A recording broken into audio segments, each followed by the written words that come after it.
Hey everyone, and welcome to Sasquatch Theory. In this interview, we have Randy Harrington from the Kansas, Missouri area, and he is here to talk about his Bigfoot encounters, his experiences, and the research that he's done out in the field throughout the years.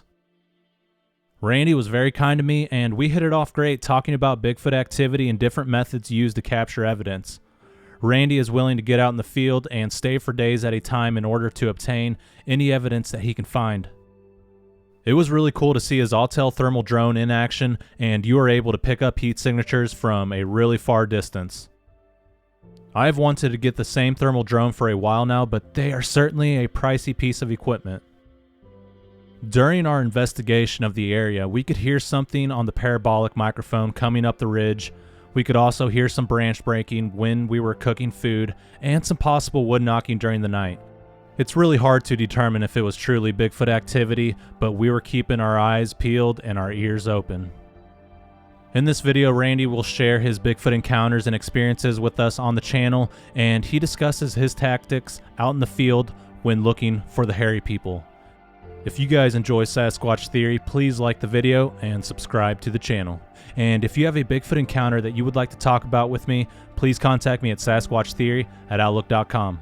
You can now find my interviews on Spotify, Apple Podcast, iHeartRadio, and many other platforms if you guys are interested in listening to Bigfoot encounters on the go. Alright guys, let's dive into Randy Harrington's Bigfoot encounters here on Sasquatch Theory.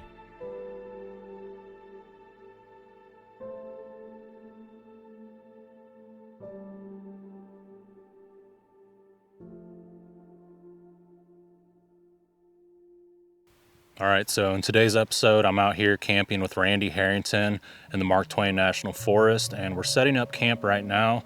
Looks like we have a cold front coming in, and the weather is going to be excellent. It's going to be in the high 70s during the day, and it's going to drop down to the 50s at nighttime. And something that's cool about this trip is Randy Harrington has been a researcher for a long time, and he has a lot of equipment, a lot of knowledge regarding the subject, and I'm just excited to see what else I can learn. And I know he has a few tricks up his sleeve, and he's already told me about a few, so I think it's going to be an excellent trip, and there has been activity here in the past. Some of the equipment that we brought today is the DJI drone, as usual, the Pulsar thermal device, the Robert Kreider parabolic, and we have night vision, audio recorders. I brought the Zoom H6 recorder with the Rode mics and the Olympus 720 DM recorder, so if something does happen, we'll capture it on audio, hopefully. And I know Randy Harrington has his Autel thermal drone, so that's going to be a really cool piece of equipment to use today. And we were talking about one of us could go out there, walk into these areas, and the drone will follow us high above, and if there's something following us, we'll see it on the drone. We'll pick up the heat signatures. Randy was showing me a video of a bear that he captured, and you could see, as this bear was walking, you could see the tracks behind that the bear was leaving, so that'll be really cool. This is an extremely remote area. There's a lot of timber around here, a lot of logging roads, and there's some waterways that surround us, so we do believe these creatures follow the water, and they need water, food, and cover to survive. But yeah, right now I'm gonna set up my hammock, set up all the gear, and get things going. I know Randy right now is getting all his equipment set up, and I'm excited to see what he has to talk about, and we're gonna see what kind of experiences and encounters he's had in the past and the research that he's done.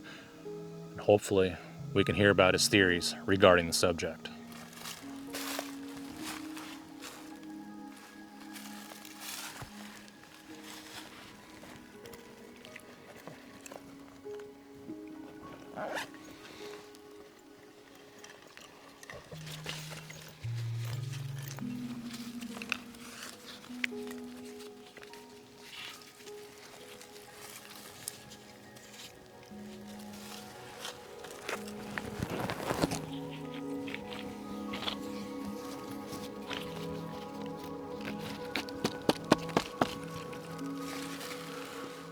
It's gonna be an awesome trip.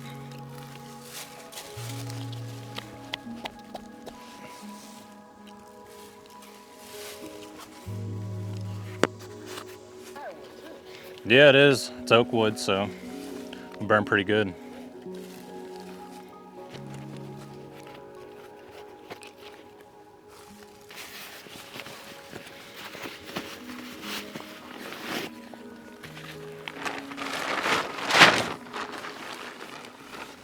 How long have you been doing research for? I started in 2003.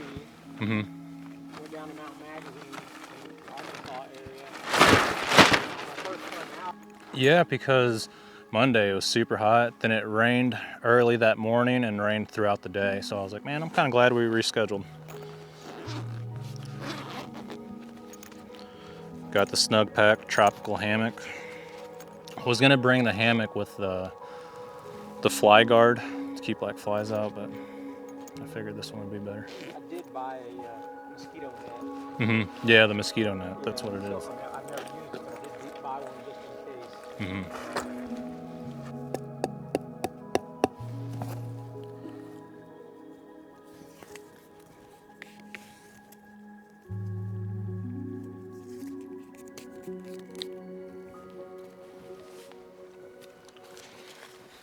All right, that took a little while to get camp set up, but I'm finally done. I got the hammock set up, the tarp over the hammock, and my sleeping bag that I got from Alaska.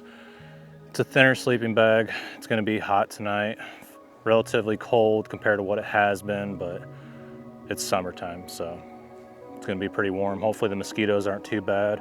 And we're just really hoping for some Bigfoot activity tonight. Hopefully they come in, hopefully we find something, hopefully we capture something on the audio or thermal devices.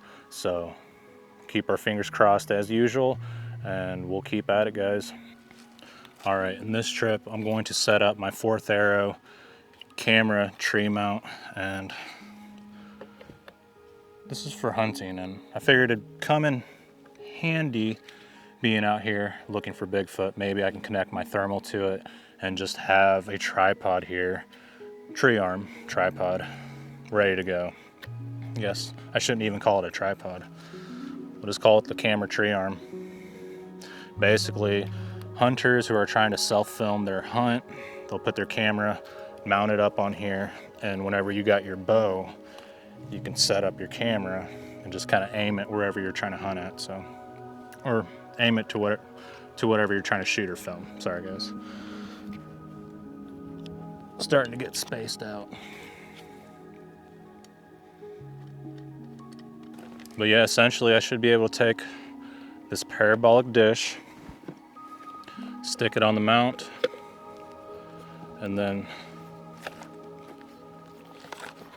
oops, hopefully this stuff stays together and doesn't fall apart on me. But yeah, basically just clip this onto the mount.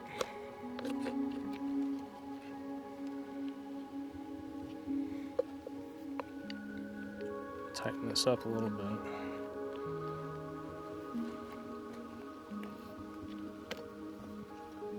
Yeah, there we go. We can aim this puppy anywhere we want. Aim it up, down.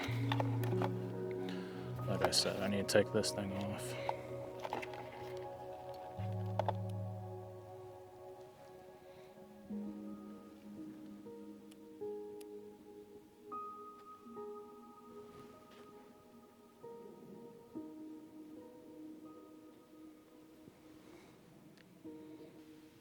All right, so we have the thermal device connected to the parabolic microphone, and we have a set of headphones here that we can use.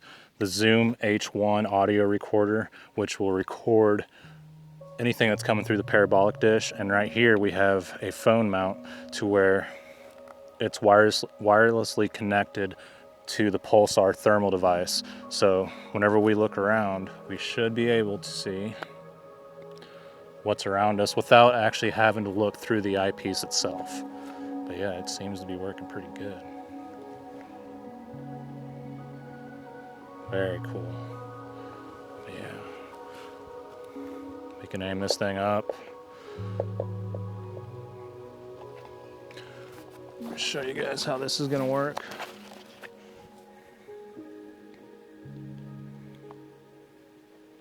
Yeah.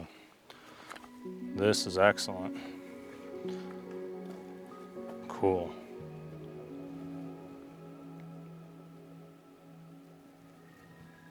Basically, anywhere you aim the parabolic dish, the thermal device is going to be aiming in that direction. So if you hear something over there, you aim the parabolic dish, you should see a heat signature. Should.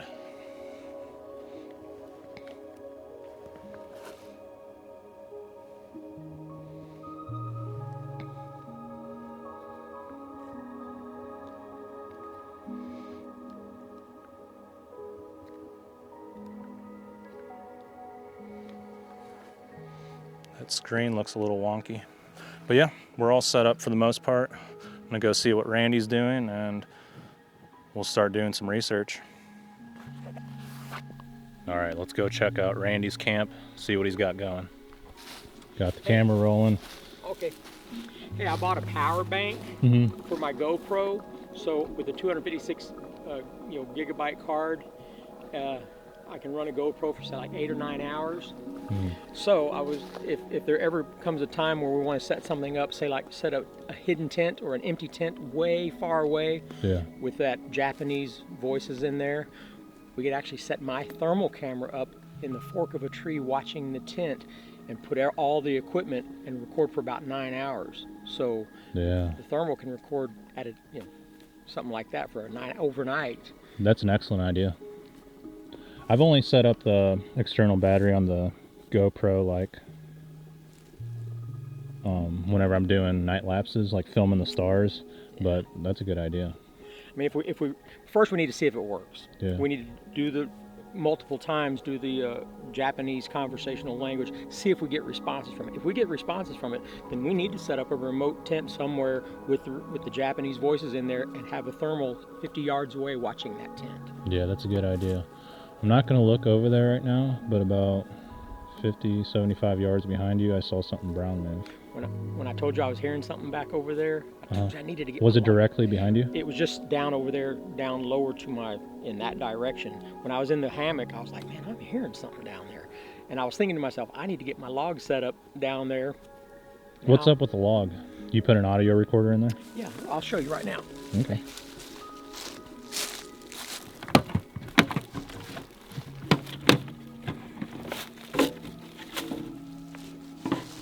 Here's what the log looks like with a parabolic in it and a recorder. Wow. You can set them anywhere in the woods and they blend in.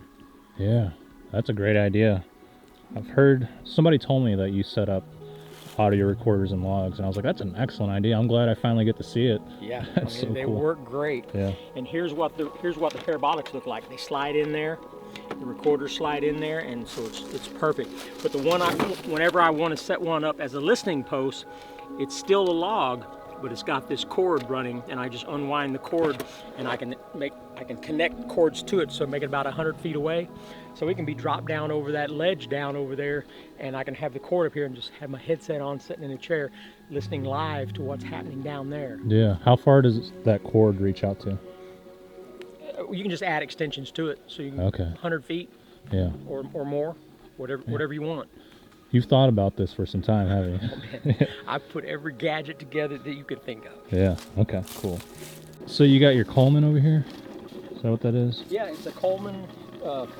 Like, do you use that? Okay, it's got the little tank. The tank, okay. You just light it up, and it's just like a regular coffee pot at home, electric coffee pot, except it just runs off the propane. Yeah, that's an excellent idea. Cool. Well, you got everything set up. Like I said, that tent's really cool. It looks like the poles are really sturdy. They're not like flimsy or anything. Yeah, it's one of those instant tents. You set it up in just about 60 seconds. Yeah. And here's the baby.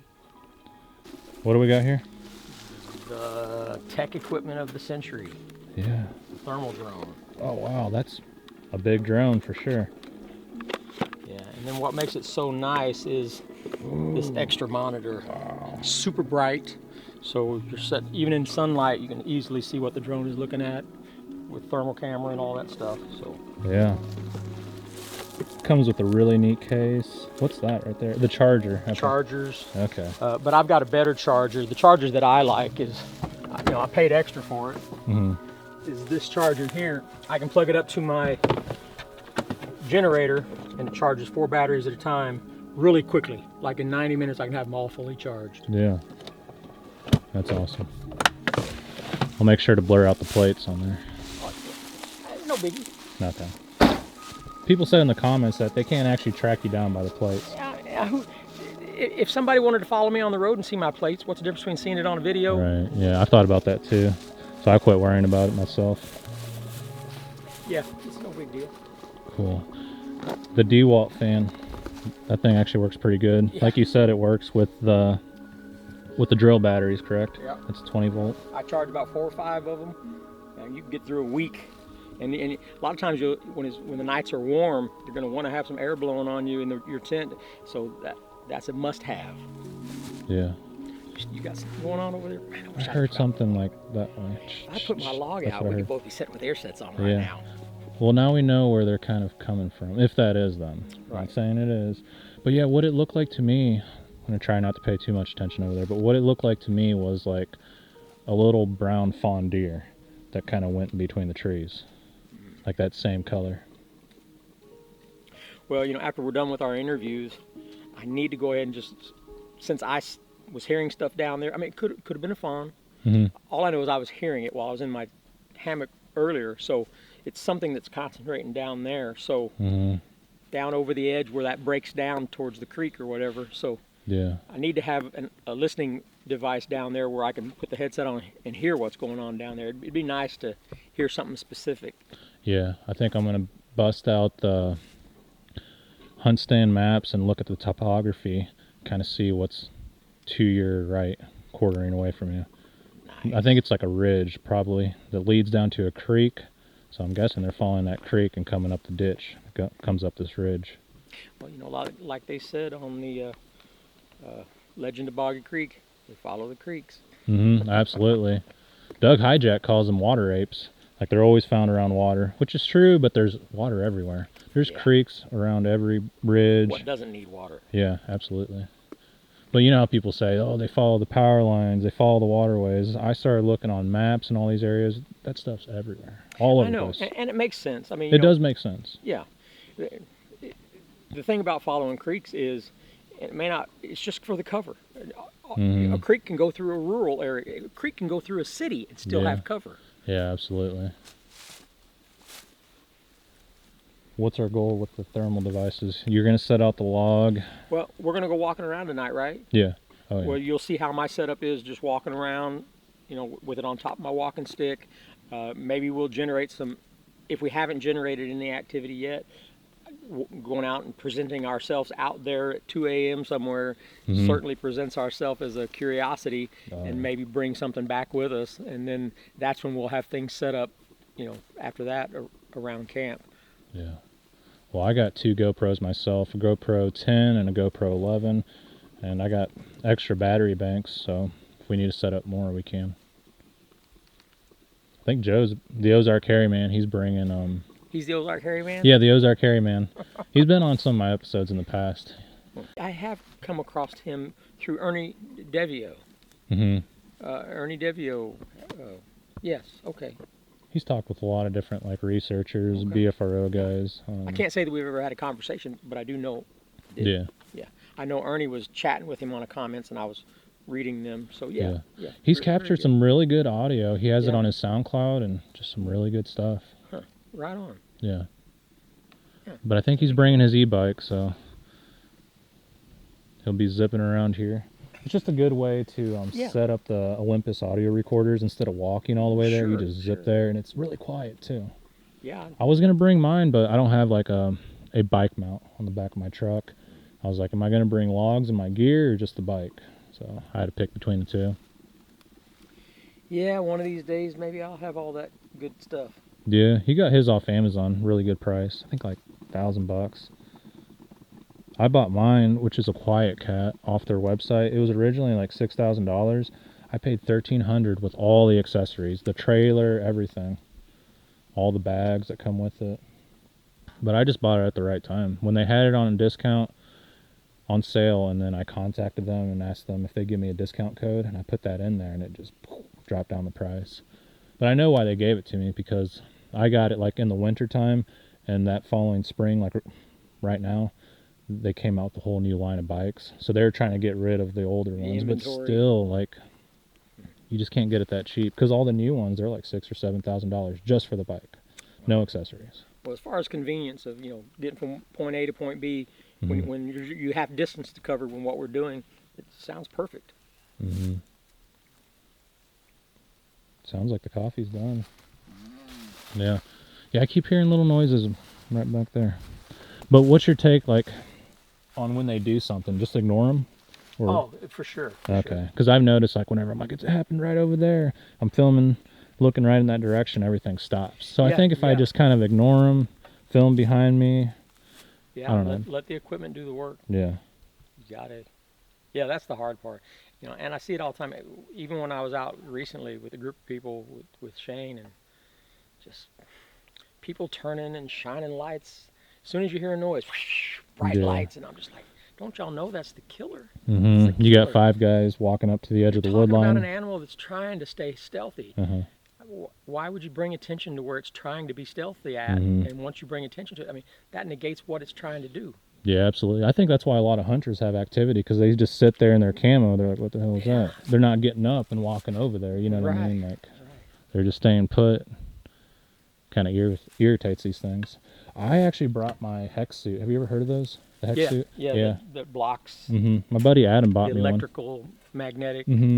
I mean, I haven't really tried it enough to figure it out. But even without that clothes, I've had deer come right up to me, like sniffing me, and turkeys and stuff. Like, I don't know. It's hard to say. You want some? Maybe here in a little bit. I appreciate it. I'll just leave it on low so it stays nice and hot. Okay, cool. Good deal. You know, I got plenty of creamer, brand new creamer. Oh, yeah. You brought extra creamer. Notice the smaller bottles, like when you got people drinking coffee, it just disappears quick. Yeah, even the big ones disappear. Yeah. The moon's going to be a lot bigger tonight. I've noticed it's getting pretty bright. It's starting to fill out more. I don't know when full moon's supposed to be, but supposedly that makes a difference. My wife laughs at how much creamer I use. She's like, well, I tell her, I was like, if she makes me a cup, I'm like, when it looks like the color of Patrick Mahomes' skin, then it's perfect. Right, yeah. Takes away that bite, that bitter taste. Right. Well, that's my gauge. Yeah. Cool. And it allows me to say Patrick Mahomes. Yeah, hopefully we experience some activity tonight. We're in a good area. Like, there's definitely a Squatch around here. Got the JBL speaker, of course. The 9. The hex suit.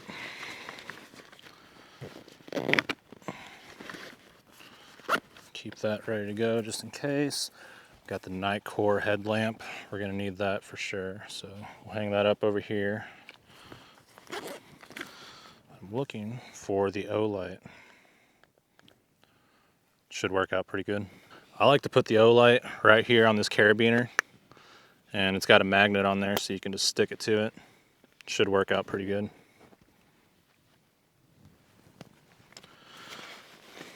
We got the rain fly for the backpack, the water bladder in there. So we got plenty of water, that's for sure. The Vortex binoculars inside the Everly stock bag, and it's got a magnetic clip, so you don't have to unzip it. That's pretty nice. And up here we have the solar panel. You can plug up some USBs, some Type-Cs in there, and it's got a bunch of 18650 batteries all lined up in a row, and it's a pretty big battery bank, but yeah, you can let this thing soak up the sun and have plenty of energy for when you're camping. That way you don't have to recharge it, plug it up into the wall, and that's really nice. But yeah, everything seems to be set up, working pretty good, and I'm excited. I'm about to interview Randy and talk to him about his encounters and experiences.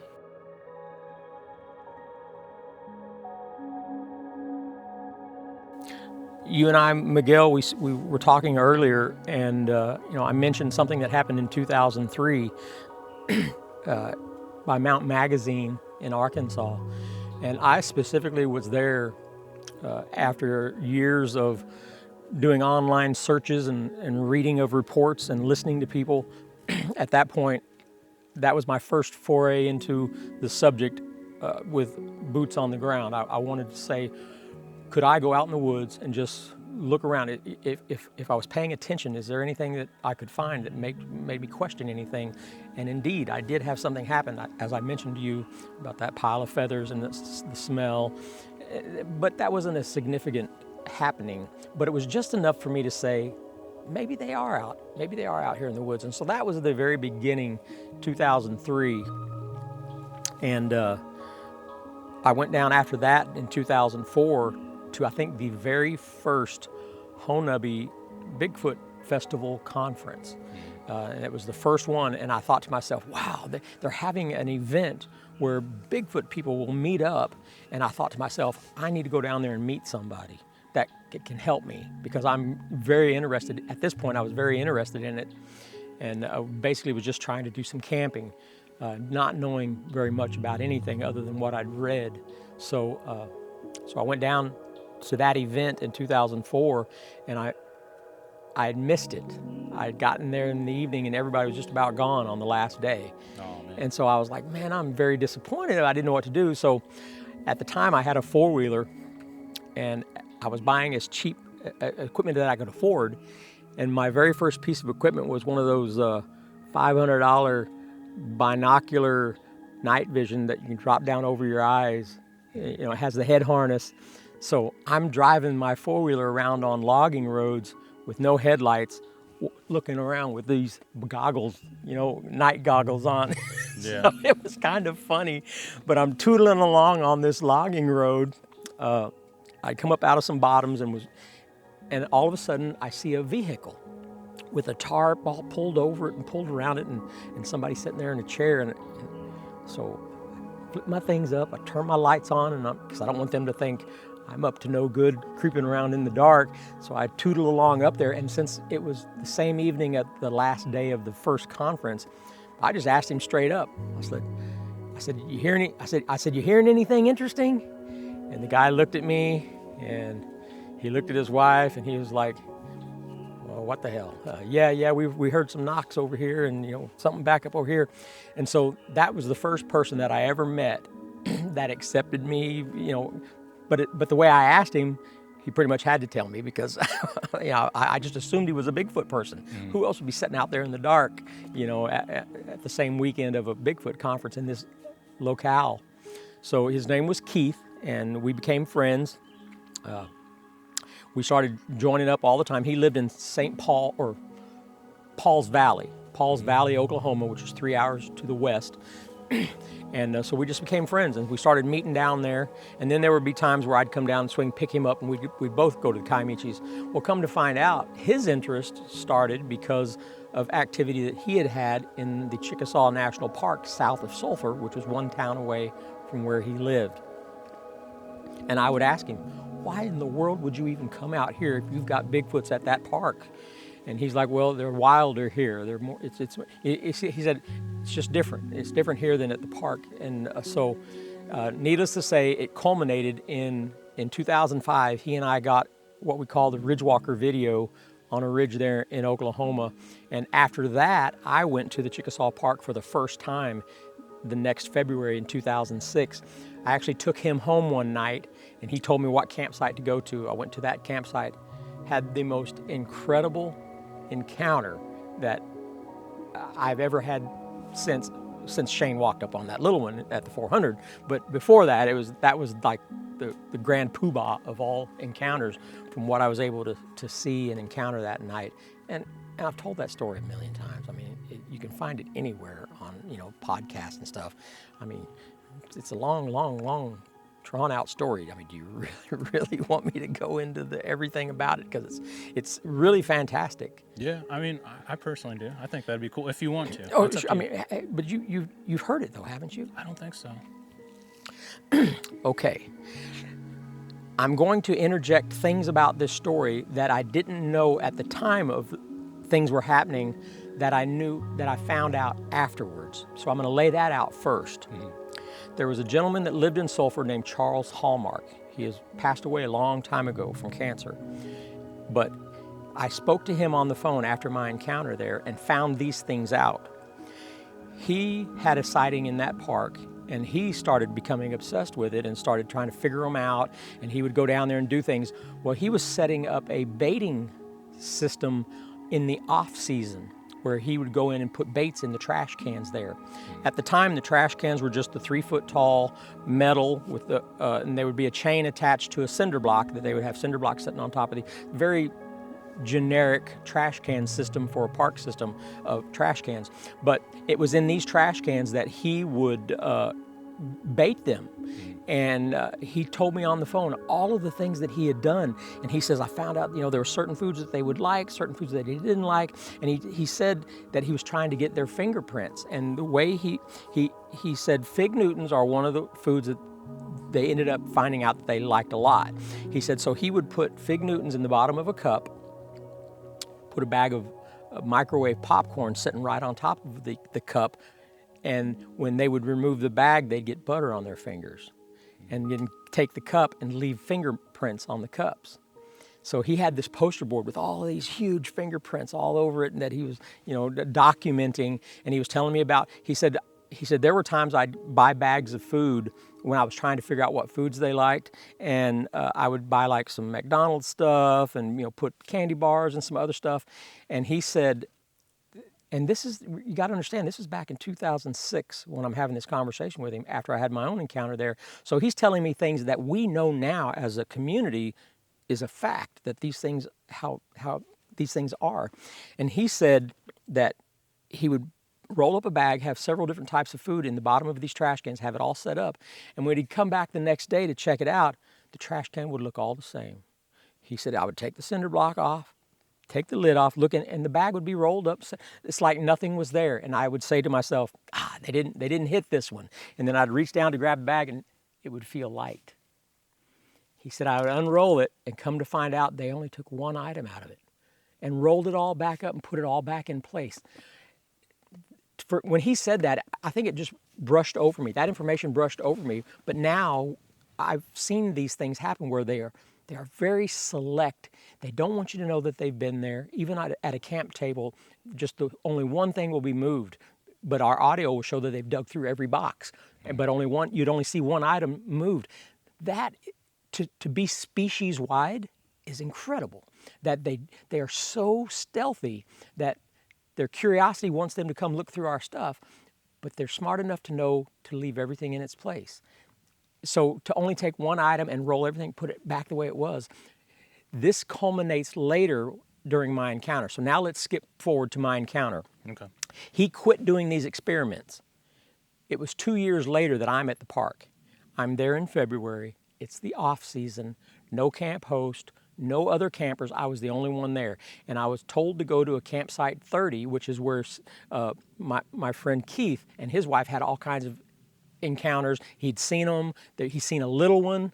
He described it was about 3 foot tall. He said, I think it took a liking to my wife. His wife had red hair, and she was extremely a loud woman, very loud woman. Mm-hmm. So I don't know if it was the red hair, or if it was the fact that she was a very loud spoken woman and very, she could tell she ruled the roost over Keith. Uh-huh. So could it be a combination of her demeanor of being a very aggressive woman, or the red hair, or the both? But needless to say, he said that it seemed like that little one in the park took a liking to her and would always come around when they were there.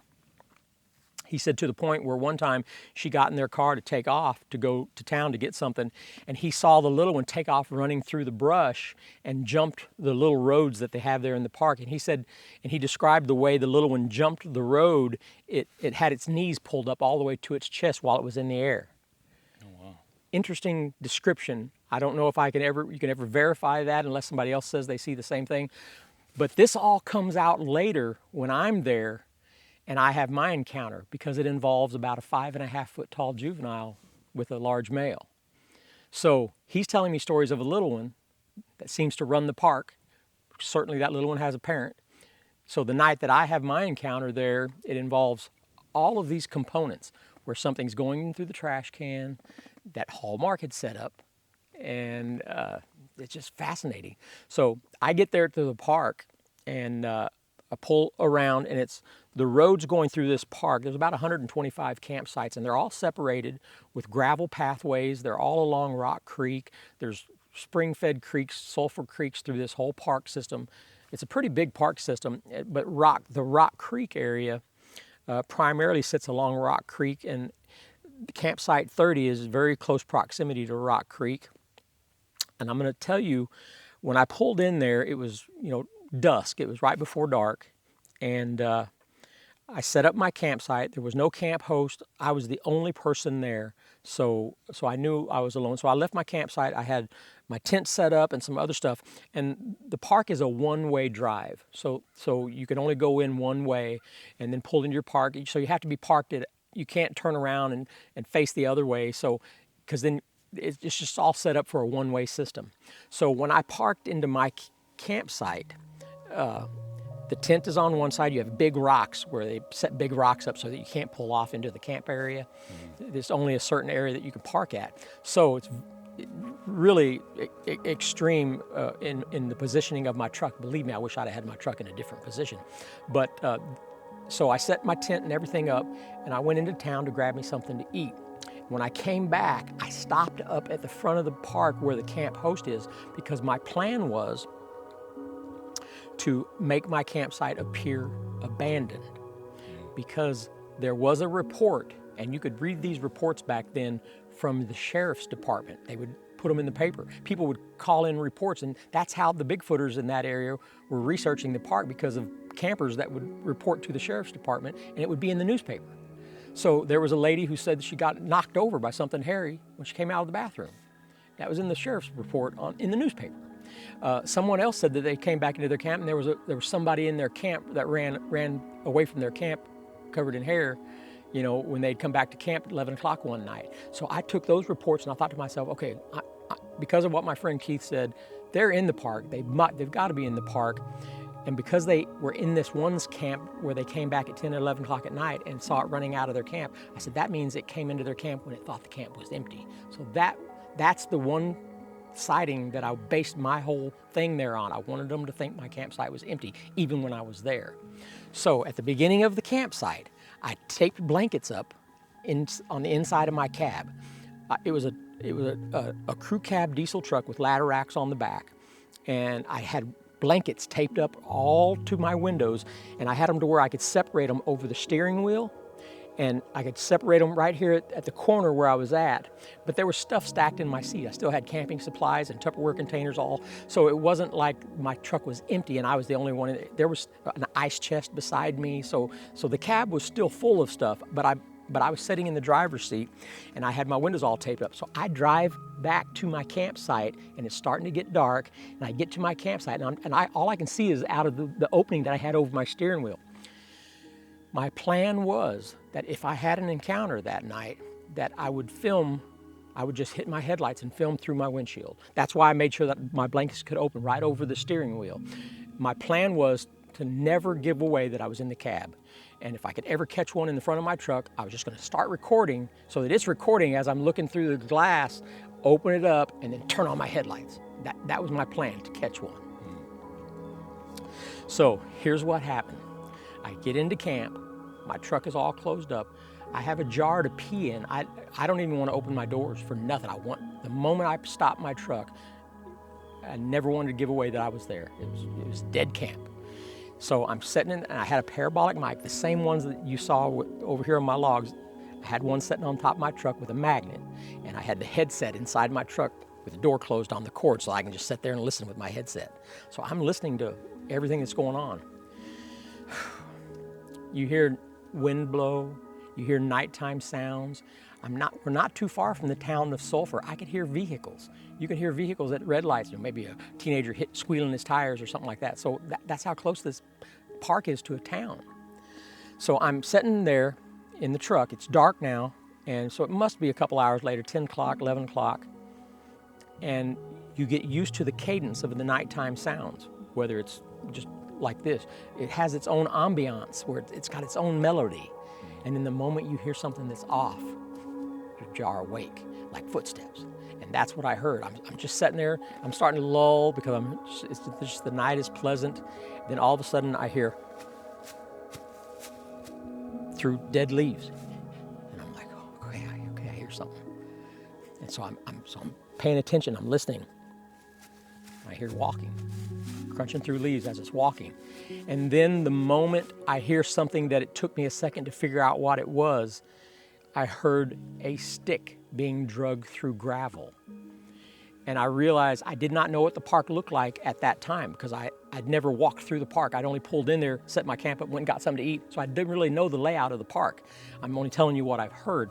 It sounded like a stick being dragged through gravel, but then it would go back into walking in leaves. So if he's still dragging the stick, I wouldn't know because you wouldn't hear it because it's not dragging through gravel anymore. He might still be dragging it through the leaves, but I'm hearing footsteps in the leaves. And then occasionally I would hear the stick being dragged through gravel. What I realize now is every campsite is connected with gravel pathways that goes to the bathrooms and stuff. So there's gravel pathways throughout this whole park. And then I hear my first trash can lid being opened and put back on. So something was looking in the trash cans. It was a chilly, chilly night, probably in the early 40s, low 40s, maybe even the high 30s. It was very chilly. It was in February, so it was chilly. And it's the off season. Nobody camps. There's nobody camping there, so much so that there's no camp host or anything. So here's my reasoning at the time. If it's a homeless person in the park trying to catch a meal, they should know that there's no trash being accumulated in those parks in the off season. There's nobody camping. So whatever I'm hearing is going from trash can, and then I hear it walking, dragging a stick, and then I hear it go ping, and it took me a second. I'm like, what is that? I hear footsteps, stick dragging, ping, and I'm like, something's hitting the metal lantern post as it's going through the park, and then I'll hear another trash can lid pop open. So something is systematically going from trash can to trash can, meandering through these pathways, dragging a stick.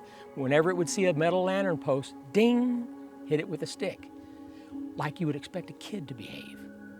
Because I indeed, here shortly will tell you, I see a 5.5 footer. He was probably the one going through the park because he's acting like a kid. What I didn't know until it happened, there was a second one that was there also that I didn't know until the moment he stepped out. So I'm hearing this process where it's going through the park, ding, pong, drag a stick, look in the trash can, put the lid back on, and put the cinder block back on. It put everything back together. It's just going through the park looking. What I didn't know is it's looking for the baits that Charles Hallmark had been setting up. They were occasionally coming back checking to see if his baiting system was still going on. It wasn't, because he got cancer and ended up dying. Okay. But I was a beneficiary of his baiting system. They were there specifically to see if he was putting stuff in the trash cans again, and I just happened to be the only person there camping. So the moment that it sees my campsite, I know it because all of a sudden it stopped. It had been moving constantly for a long time at that point, 45 minutes, 50 minutes through the whole park, and then all of a sudden it stops.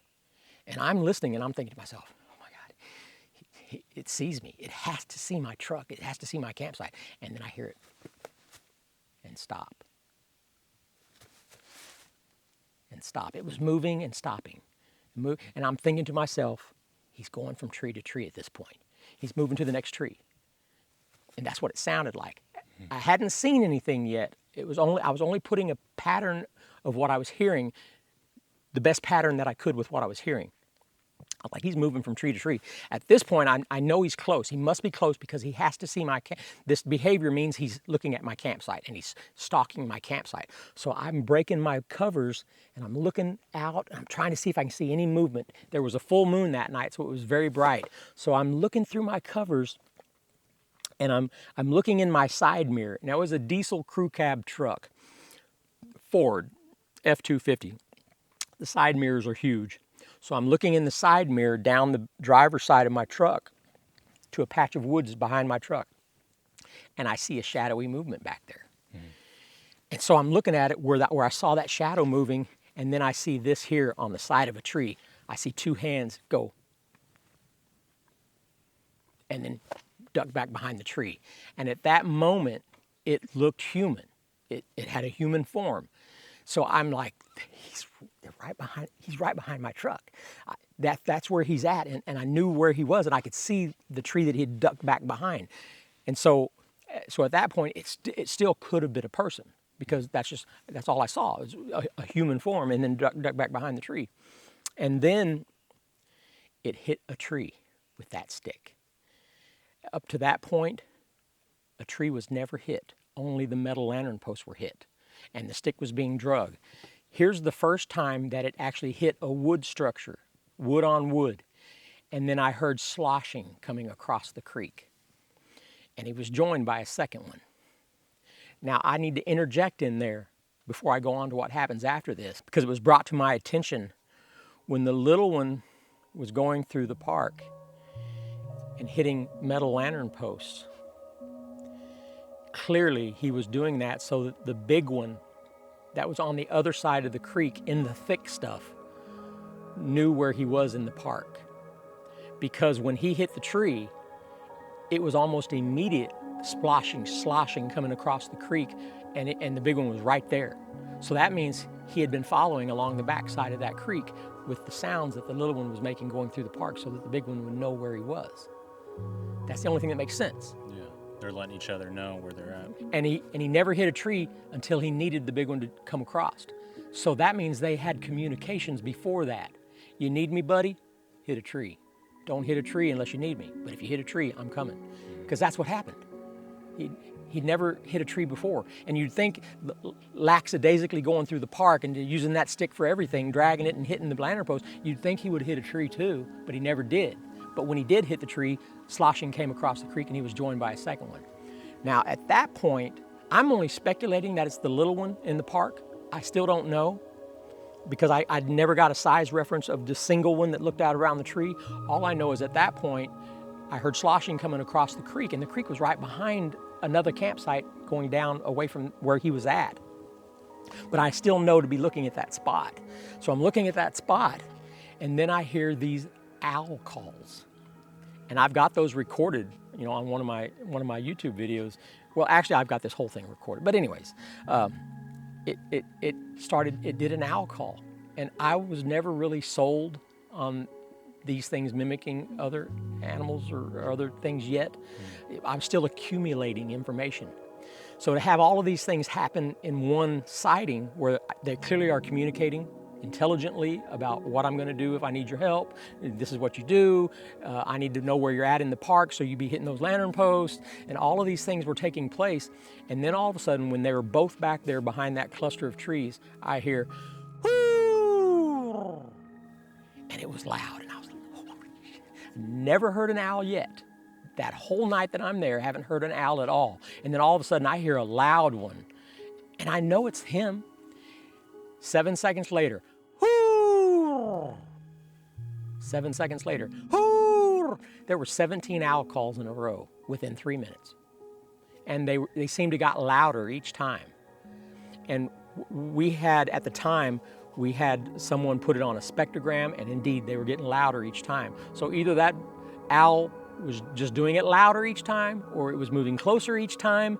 None of that made any sense. What does make sense, it was a Bigfoot testing the campsite. And he was getting louder each time to see if he could get somebody to stir in the campsite. That's what made sense. And it was backed up on the spectrogram showing that it got louder each time. On the 17th time, woo! That was the last one. But what happened after that is they both broke out of the wood line and come up to the back of my truck, and I saw both of them. The big one was walking like this, leaned over with his arms swinging. His hands were about a foot off the ground, swinging, and the little one was on his flank.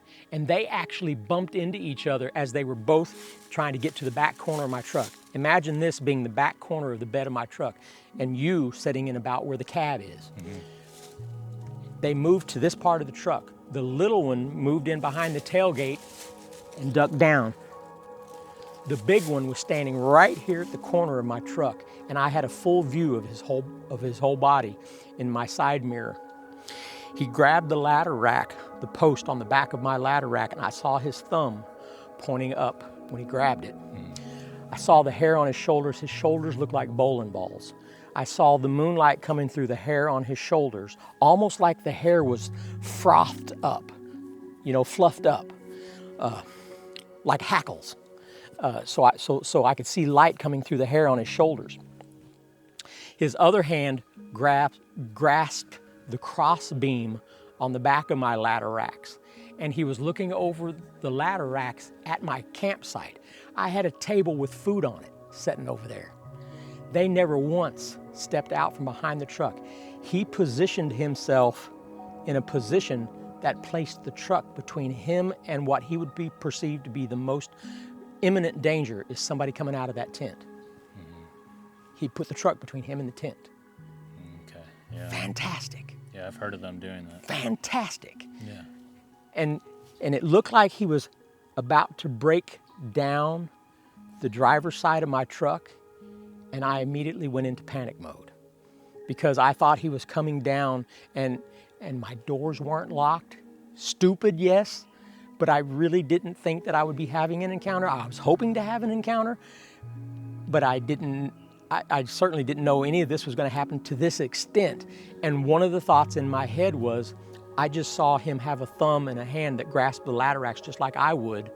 And he's coming down to my side of the truck where I'm just hunkered down behind the driver's door, and he's got hands. So that's one of the multitude of many thoughts going through my head at the simultaneously, in the panic mode of, and I didn't want him to know I was in the truck. I mean, I did not want him to know I was in the truck. My heart was racing. I kind of rolled in behind my A-post as I thought he was coming down. So I thought he was coming down the truck, and I was in panic mode. I rolled in behind my A-post, and I could look down, and my chest was going boom, boom, boom, boom, boom, boom. And I actually pulled my back off the seat because I thought, if he's touching my truck, he can feel my heartbeat. And I didn't want him to know I was in there. So I'm like, he can't. I guarantee you, if you could have looked at the hood of my truck with me in there, with the way my heart was beating, you could see the vibration of my heart beating, because I was, that's what I was thinking anyway. The adrenaline going. Yeah, and I was like, man, so I pulled my back off the truck, and I was like, oh God, please don't come up here. And so while that was happening, almost immediately, with those thought processes going, the ass end of my truck squatted down. And so for that moment, I knew where he was. I thought he was in the bed of my truck. I was like, oh my God, he's in the bed of my truck. My truck was brand new at the time. And I'm still trying to process everything that's happening. I hear stuff going on in the back of my truck. I hear stuff being moved around in the back of my truck. And I'm thinking he's in the bed of my truck because the ass end of my truck just squatted like a toad. I was like, he's in my truck. He's got to be in my truck. And so I'm thinking, well, I don't know what I'm going to do. And I put my hand on my key in the ignition. And I said, if I see a crinkle on the top of my cab, I said, there's no way this cab is not going to collapse with him on the top. He's huge. So I was prepared to start my engine up with a Bigfoot in the bed of my truck if it looked like he was going to climb onto the cab of my truck. Yeah. But here's what happened. I immediately heard him rummaging through stuff in the back of my truck. I heard stuff being scooted around. So I knew where he was, so I could have relaxed just at least a moment, at least not that he wasn't climbing on the cab of my truck. So stuff is being looked at in the back of my truck. And then I have two green propane tanks. Hold that, I'm gonna grab these propane tanks. Okay. I had two propane tanks in the back corner of my truck with all of these other camping supplies, and I had a generator.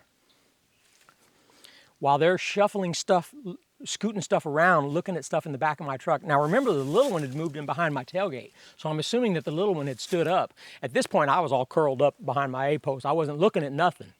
Yeah. But I heard stuff being shuffled around and moved around in the back of my truck. And then I hear, and all activity stopped. And I heard, something was playing with those two tanks and the sound that they were making. So needless to say, I listened for a little while longer. I heard stuff moved around. I'm waiting for something to happen. Nothing significant happens, and then it just kind of peters out and stops. Whatever was on the truck, it gets off. I don't feel the pressure on the truck anymore. And then I hear what I think is that stick hitting another lantern post ding, like I'd heard before. So I'm like, okay, they're leaving, they're going somewhere. They're walking, and it's back to hitting the lantern post with a stick. What I didn't realize is that metal that I was hearing was the 2 tanks being tapped. Oh, the whole time. He had stole them. The little one had stole the tanks, took them with him. So the second batch of metal that I was hearing was the 2 tanks being, and these have a lot of plastic on them. The tanks back then were all metal. So they took the 2 little green propane tanks, were tapping on them as they were leaving the area. So the next day, when I get out, I sat there till daylight, waiting for them to come back, because they'd never come to the front of the truck. My plan was to still, film, catch one on camera. So I thought maybe they'll come back. And something did come back, but I couldn't be sure that it wasn't raccoons. Went to the table, and this time messed with the table. But I couldn't see. It was on the other side of the truck, and I still wasn't going to shake my truck in case it was a Bigfoot, and I still wanted it to come to the front of my truck. So I still remained quiet and hoping that my plan would still come to fruition, and that is I needed one to come to the front of my truck so I could film through my windshield. So I stuck to my guns and waited, hoping that would happen. Anyway, so whatever came to the table ended up leaving, and I don't know what it was. I thought it may be a second set of Bigfoots that may involve a smaller one. I don't know. Didn't see anything, so I can't say for sure. Yeah. But the next day in my investigation, and I was trying to find fingerprints on my truck, on the ladder racks. I was trying to find hairs. There were 2 smudge marks on the extreme outsides of my bumper. Dirty smudge marks. And I assumed that it was that's where the big one stepped up onto my bumper when it squatted down. And the rummaging around in the back of my truck when I thought he was in the bed of my truck was clearly him leaning over the ladder racks, messing with stuff. Yeah. So I don't know if it was him or the little one that took the tanks, the little tanks. I just know that that's where the little one had ducked down. So if that little one stood up and the tanks were right there, that's why I'm just assuming the little one took the tanks, and he was the one probably hitting the post coming into my campsite. So he would be the one most inquisitive about the sounds they were making, possibly. Yeah. So that's just all speculation. But I did see them. I saw them. I watched them. His lat muscles went from his armpit all the way down to his hip. When he turned and grabbed my ladder rack post, I could see his lat muscles. Like I said, I saw the moonlight come through the hair on his shoulders, but the back muscles, he looked like a bodybuilder. He was lean, and the ladder racks came to here on him. He was looking over the ladder racks at the tent, and they came to his clavicle. So I had something I could measure for his height. Yeah. So I measured, it was 7 foot even. The ladder racks at the top were 7 foot, and he was neck and head taller than that. Mm-hmm. So that makes him 8.5 foot tall easy. Yeah. That's incredible. And it could be like what we spoke about earlier, like how they'll try to divert your attention elsewhere. Maybe something else was going on while one was clinking the propane tanks. It's hard to say. Well, I don't think they had a clue that I was in the bed, in the cab of the truck. Yeah, that's true. I don't think they had a clue, or the big one would have certainly never stood there for me to get to see his whole body. Yeah. Yeah, that's a good point too. So every activity that I had there, I think we can attribute as what they would do if they think they're alone. It was very stealthy. So this is what they do when they think no one's around. They come out in the open, and they're pretty confident. And still place the truck between him in case somebody comes out of the tent. Yeah. Like you see people show evidence, like where you'll see like this big handprint like on the side of like a house or like on a window, and it's like they've obviously been in the yard. And yeah, it's incredible. Yeah. What they do when they think no one's around. But my entire encounter, I laid out where I show where it happened in the park. I've got pictures from in the park where I think it's the big male and the juvenile. I got pictures while I was in the campsite, close up on a camera where but anyways, it's washed out white. But I lay it all out there. I show the pictures. I play the audio of the owls of them. It was the recording of them doing the owl calls. And I'm like you, tech heavy.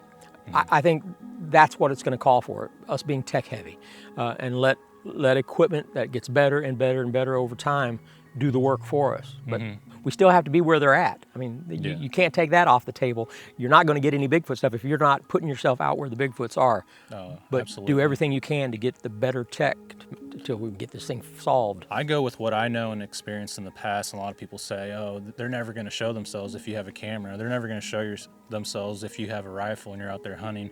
But that's when I've had the experiences. I'd be out there rifle hunting or bow hunting. Or one night they showed up around my house and it was nighttime and I had a spotlight and you can just see a bunch of eyes bobbing up and down. And I thought, that's deer for sure, because the spotlight wouldn't penetrate into the woods across the yard. And one of the sets of eyes went up to about, I kid you not, like 12, 13 feet. It rose like an elevator. Wow. And then another one came from the opposite direction. I heard it for a few minutes until we crossed this clearing, and it was a big gray white one. But whenever I had that spotlight out, I had my camera out the whole time. But the camera, I didn't know how to run the camera on manual to where you set like the ISO, the shutter speed. So it was on auto and it just looked pitch black even with the spotlight. But I even flipped it on night vision. Like, they didn't care that I had a camera. Like, they did what they were, I don't know, they were up to something. They didn't care what I was doing. They probably knew I was there, but I don't know. You know, it's weird. I mean, and there's nothing you can do about it. I can hardly take what anybody says because that's their experience. And a lot of times an experience is skewered. It's skewered with how you took in your information, your emotions, what medications you're on, your emotional quotient. You know, how I'm telling you, there are so many things that's going to influence the fear that you're under when things happen, and your excitement level and how you interpret things.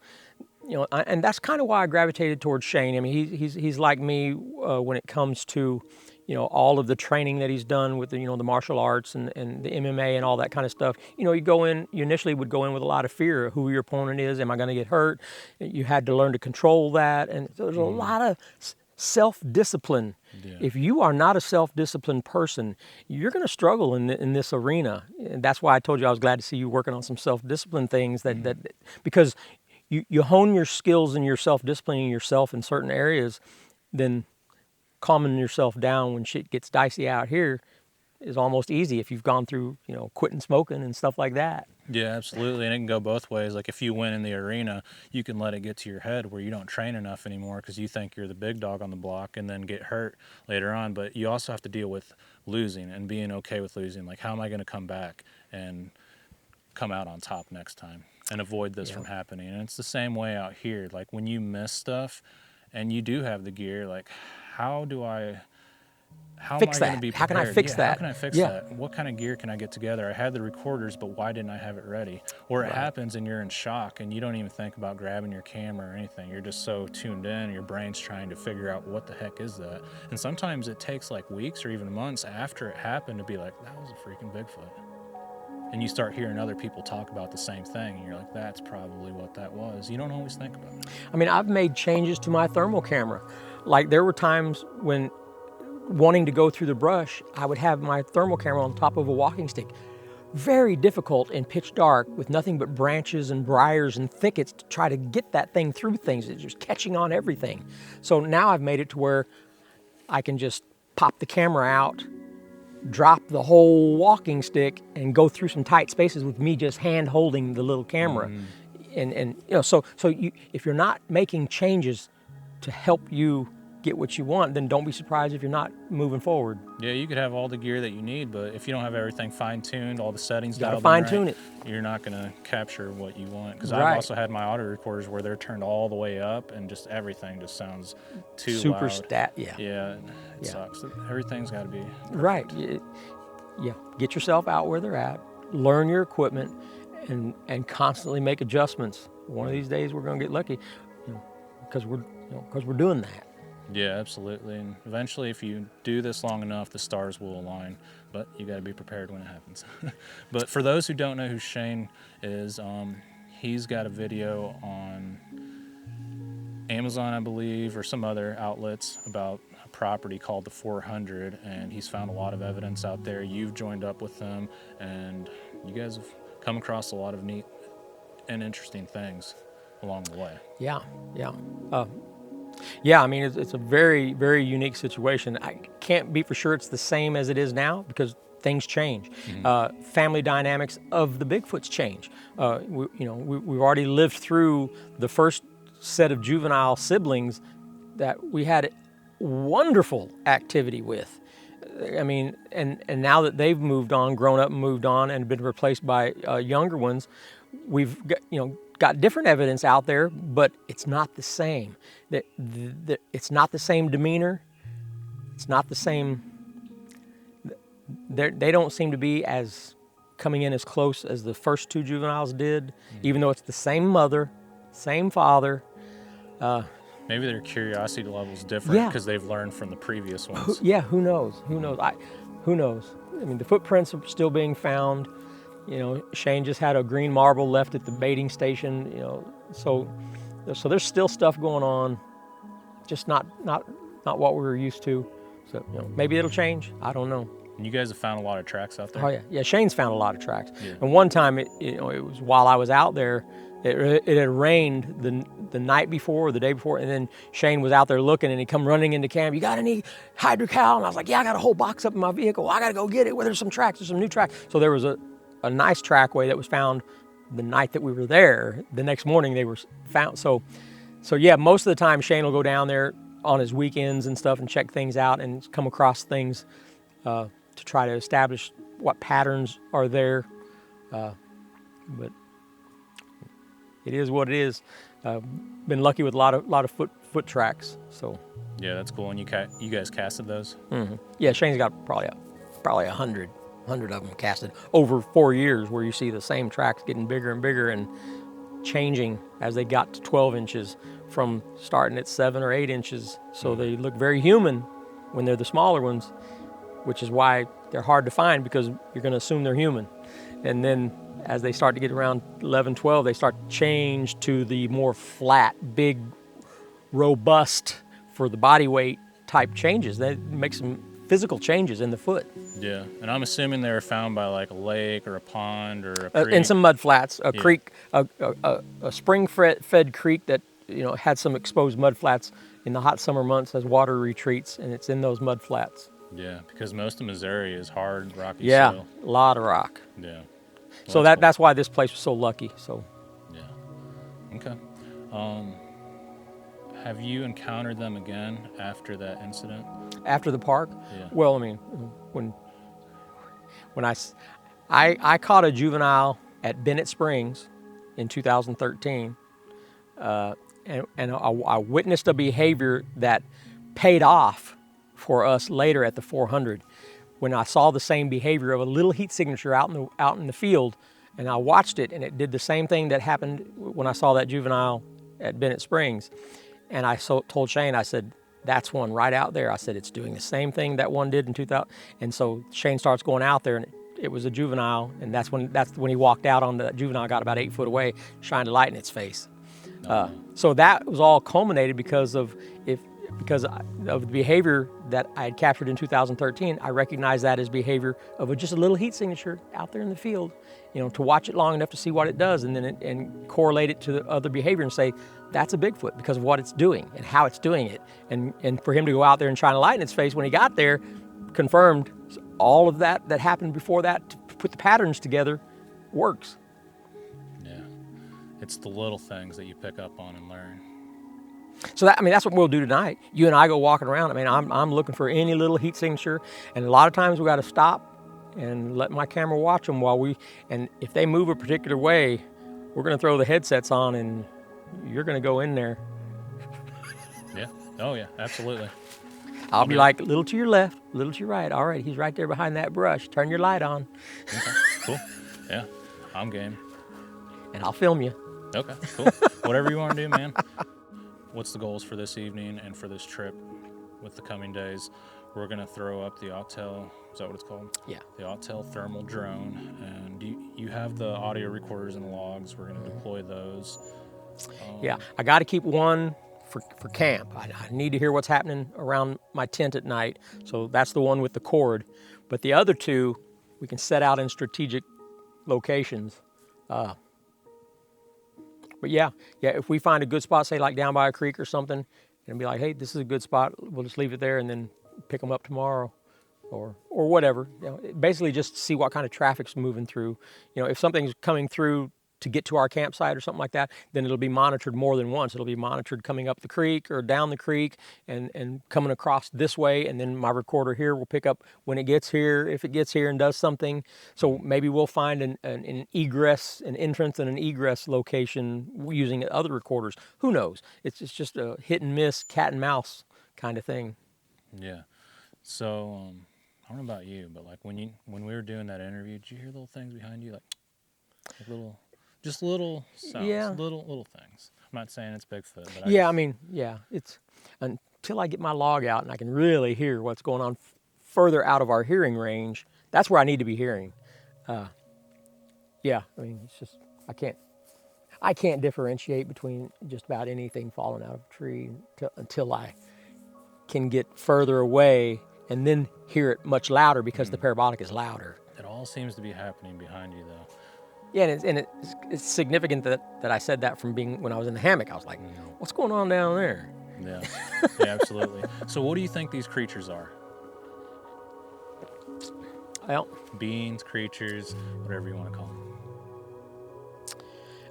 I think the only logical answer is that there's some kind of intelligent human hybrid, whatever. I mean, the science doesn't matter to me what science says, or even somebody trying to be scientific. They think like a human. They plan like a human. They know their actions have consequences if they get it wrong. All of that says human to me. And given what they look like, when I first saw that big one, it looked like a gorilla. He walked like a gorilla. He was stooped over like a gorilla. I'm thinking it's a gorilla. Didn't take me long after that to realize that they are far from gorillas. You know, we better start thinking about what's between the ears and not just what the body looks like. Yeah. They are super intelligent, communicate well, with all the communications that I even described with my encounter. That means they had to sit down and have a discussion about what to do, what it means, when I need you to do it. You can't do that without language. So that's on the table. There's certainly language. The mimicry, the nonverbal communications, the incredible repertoire of nonverbal communications. You know, of course, I talked to somebody who said that she was watching a female eating some fruits off of a tree, and she said she had two little twins. She said they had to have been twins because they were the same size. They looked like maybe 3 or 4 year old human children, but covered in hair.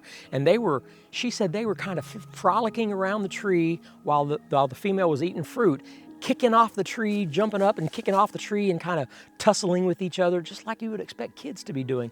And she said they started to wander quite a distance away. And she said that female never stopped eating with the one hand, but took her other hand and slapped her thigh. And immediately, each one of them ran back and each one grabbed some of the hairs on her leg, on each leg. That suggests to me that they discipline their young, that they discipline them in a way where there is no question, you get over here when I say get over here. They've probably gotten their butts swatted. They probably gotten the back of their head cuffed until they learned, when I do that, that means you get over here and there's no questions asked. And we have found that at the 400 with the sticks being dug, where the holes are being dug by that one with the 6-inch tracks. Every one of the holes had a stick left in the hole with dirt still on the stick. What is going on there? I said, something has to be happening in mid-stroke for them to leave immediately. That means that little one is entertaining himself digging holes while mom is doing something, getting fruits off the pawpaw trees, looking for crawdads. And every time she says, she may not even say, it's time to go. She may just start walking away, and he's been disciplined enough to just leave the stick and go with her. That's what every one of them holes would suggest, that the hole is left mid-play. And the only way that's working is because there's a discipline involved, and there's no questions asked. You would think that you would find the stick carried away and dropped somewhere else, but it's always left in the hole, like it's in mid-stroke. Gotta go. And well, why are you so afraid that you got to leave the stick there every time? Well, I think they're disciplined. I think that's a good point about the discipline, because if you listen to the Sierra sounds, they're bickering back and forth. With the little one and mom. Yeah, like someone's in trouble by the bigger one. And Ron Moorhead talks about how he was cooking up a big pot of stew. Maybe the little ones were coming in and the older male was going to discipline them. And then you hear the female probably trying to protect the little ones from getting smacked upside the head. But I mean, it's hard to say what really happened, but... Did you hear the audio that we got at the 400? No. It's got that argument that you're talking about that shows the little one and the mom arguing. We got that. Really? Like the chattering, the... Yes. You want to hear it? You got to hear it. Yeah, absolutely. Well, that's cool. And it was at the time we found the 6-inch tracks. So we know there's a little one there, and it sounds just like the Sierra sounds. So we're thinking that that little one was being chastised by mom somehow, and they were kind of bickering. Yeah. But you can see his head and shoulders sitting on the ground. Oh, yeah. Yeah, that looks upright. If you want, just hold it up to the camera if you want to show that. I'll take that.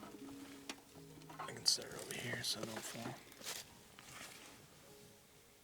Well, it's not that great. Okay, no, that's fine. It's not that great. Yeah, whatever you want to show. Not like this audio. As soon as I find this audio.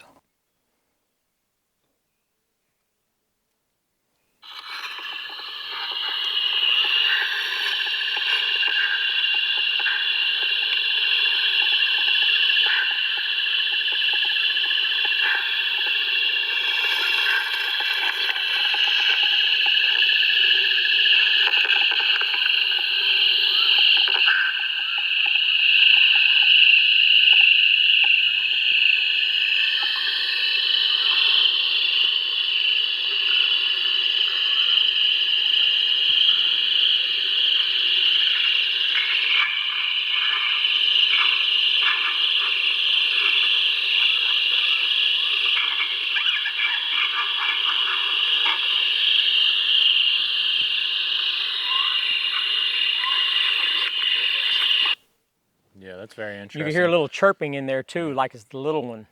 Yeah. Like mom is scolding it, and you're hearing some chirps. That's exactly what you'd hear on the Sierra sounds. Yeah. So you hear like the bigger one at first. And it's the one going like, boy, you're getting on my last nerve. Yeah, yeah, absolutely. That's kind of what I was thinking too. And then you got like that bickering back and forth where it's scolding the little one possibly. And that's the day that the female producer was using the restroom and saw the little one running down the creek. So the little one was getting caught. Mom was probably over that shit. Yeah, yeah, absolutely. Whenever I seen that juvenile, he scurried on all fours, hid behind an oak tree, and like in slow motion, I just saw like a jet black arm hide. And I was like, oh man, I've seen that before. Whatever it is, it's gone now. I missed whatever it was, and I was just staring at the tree that it hid behind, and then he just stepped out. But he was looking away from me, and I was just sitting there watching him the whole time. And he turned towards me, and when he saw me, his eyes shot open like he just saw a demon. Couldn't believe that he was being looked and at. He shot down like that, like a fish, like that spooks in the water, like he was gone that fast. And you didn't hear like it run off. Like when he hid behind that tree, he was gone. It was like a Houdini move. So I don't know if he kept the tree in between me and like scurried away like a spider silently, or what the heck happened. Fascinating. Yeah. But yeah, he was just shocked. I can't believe. Let's just get our own damn story tonight. Yeah, let's get something good. Absolutely. So we'll have a good story to tell. Yeah, let's get to work. I want to set up the audio recorders and make sure we're ready to go. You ever use these while you're walking around? No, I wanted to get the earbuds, like hearing aids, and they make them for hunters, like where it like amplifies everything. Oh. What are those? Oh.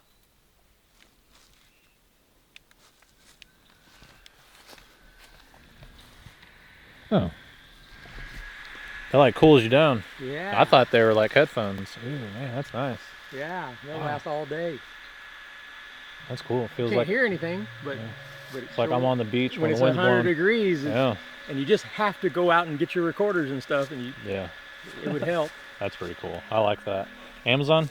Home Depot. Home Depot? Oh, cool. I've been using it for 2 years. Yeah. Well, that'd be cool if you're working like on a roof or something. Yes. It's worth its weight in gold. Yeah, absolutely. Okay, so Randy's about to deploy the log with the audio in it, the parabolic. Yes. That's going to be awesome. I will go down there and drop it just over the edge of that drop off, since that seems to be where we're hearing something. Yeah. Of course, me going down there will change the dynamics of whatever's going on. Mm-hmm. So it'll probably take a little bit for, if there's something down there, to come back. Because once I go down there, I'm going to violate it. Yeah. Well, they're good enough to hide from us and come right back. Yeah. Well, maybe they won't. Maybe they'll just stay there. Yeah. What kind of recorder is that? El Cheapos. Okay, cool.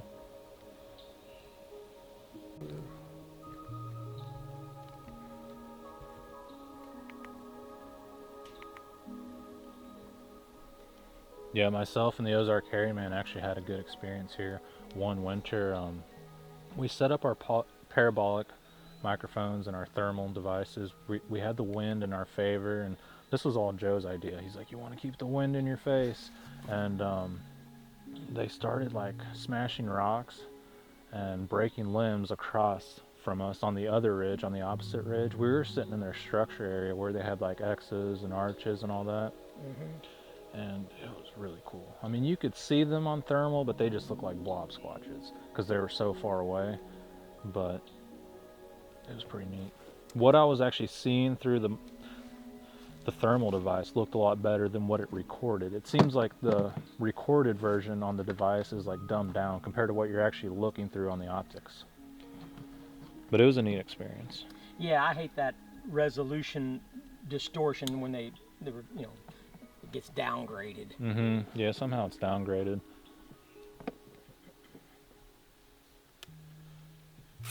So you can't get these recorders anymore. The way they would get broken is these really cheap plastic battery connections inside. That's the part that would always break. So now you can't get them anymore. And I don't want to change what works. Mm-hmm. So I've added extensions to the battery plug up outside it, so I don't have to take it apart to put the battery in. So I always just attach the battery out here instead of taking it apart and putting the battery in where the part that breaks all the time. Mm-hmm. So now this is just all set up externally. Okay, yeah, I got you.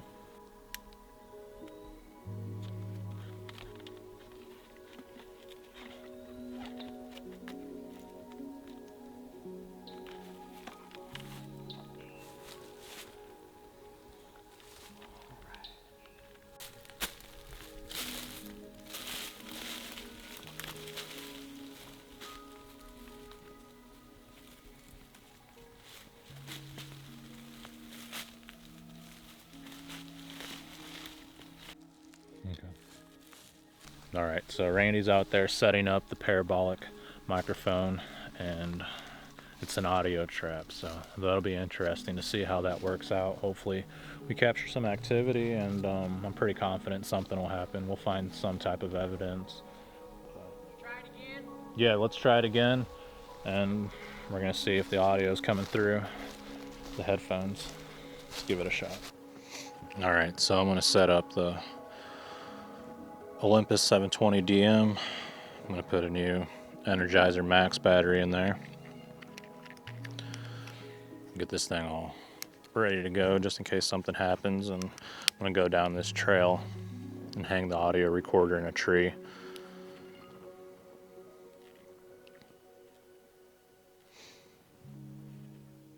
And basically, I'm going to set the month, the day, the year, and the time and date.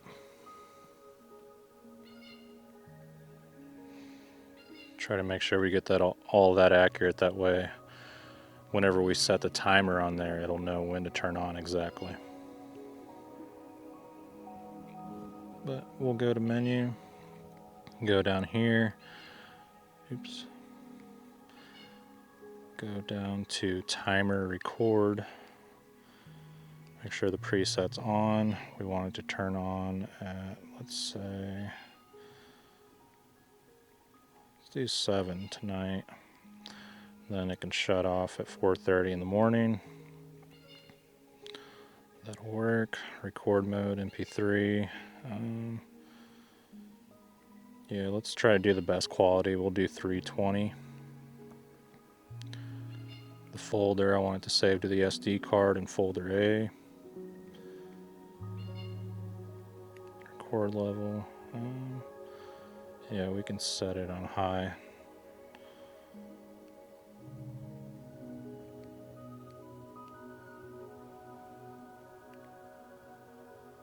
sure it's on. You want to make sure this thing kicks on.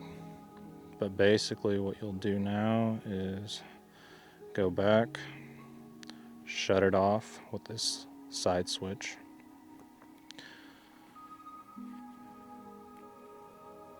Put that back on there, make sure it doesn't switch it on. Then we'll put it in here, and basically I put some styrofoam in there, and it's got some insulation inside of it to protect it from the elements. We'll slide it in there, and again, you want to make sure it doesn't slide that little dial that turn it on, because if it's already on, it won't kick on, and you'll just kill your battery. So put it in there. You just got to check to make sure the screen didn't turn on. Tuck this back into there, and yeah, we're good to go. But one thing I do want to check is, okay, so I got the wrong recorder and the wrong tube, so typically I got recorder number 1 and tube number 1, but we'll figure it out. It'll be all right. And even the SD card says number 1, but in this case, the SD card's going to say 2, audio recorder 2, and tube 1. But I'm recording this, so I'll know kind of what's going on. This hook's getting a little shaky, but it'll work out. Let's give it a try, guys. Basically what I'm doing is I'm traveling down this logging road, and I'm going to find a good place to set up this audio recorder just far enough to where it's not picking up camp. And if these things do vocalize or wood knock out here in the distance, we'll be able to pick it up. It's getting late in the evening, and if something does happen, this would be the best time, so I just want to make sure I get it out here, and hopefully we capture something. Alright, I noticed something strange right off this trail, and I don't know if people did that, but let's check it out. Looks like there's a rock sitting on that log. I'm going to let it be, but that is strange. Maybe somebody set it up there. Pretty weird. Not really sure what to think about that rock sitting up on that log. I'll inspect it a little bit closer on the way back, but I just want to make sure I get this thing set up, ready to go. And the Ozark Hairy Man should be here pretty soon, so pretty excited about that. Always like hanging out with the Ozark Hairy Man. He's very methodical, just like Randy, and it's pretty cool learning new techniques from other people. And the Ozark Hairy Man's the one that actually showed me how to do this. So, and he learned it from some guys in the BFRO, which is pretty cool because those guys have been investigating the topic for a long time. And I know a lot of people don't like them. They're not all bad. There's a lot of people that are a lot lower status than Matt Moneymaker, and they do all the grunt work. They don't get paid, and they just want to experience some activity. A lot of them have had encounters, and they just want to be involved with the subject. So the whole organization isn't bad guys. I think just the people at the top are kind of narcissistic, or maybe they're not. Maybe they're good people, and maybe there's just folks out there that got mad that their story didn't end up the way they wanted it. But I think with any organization, you're going to have people that aren't very nice and some people that are really cool. That's just anywhere. You can go to Walmart and run across somebody who's a jerk, and the next employee is going to be super nice to you. And that's just people in general. So I'm not trying to make enemies, and I'm not going to keep saying, like, you can't trust them, screw them. Like, who knows? I'm just focusing on what I'm doing and not worrying about everybody else, because at the end of the day, that's the only thing that matters. I got to take care of myself and make sure I'm doing diligent work, researching this topic, and not being involved with drama. But yeah, this is a cool place. Very cool area. I'm hearing little noises around me, but it's hard to say if it's like squirrels in the trees or acorns dropping to the ground. But I think I'm far enough to where I can deploy the audio recorder and get it going. I do have another audio recorder, I do believe. Actually, 2 other ones, so actually 3 other ones counting the parabolic. So I got plenty of audio, guys.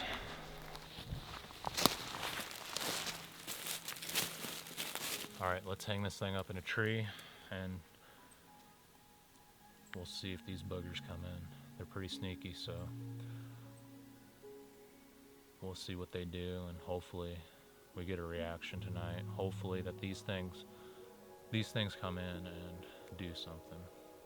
But as you guys know, it's a pretty rare thing for them to do. They are around, and we're just gonna have to keep our eyes and ears peeled and open in case something happens. So let's get this thing set up.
All right, we have the audio recorder set up about 15 feet high. I mean, pretty sure that's about 15 feet.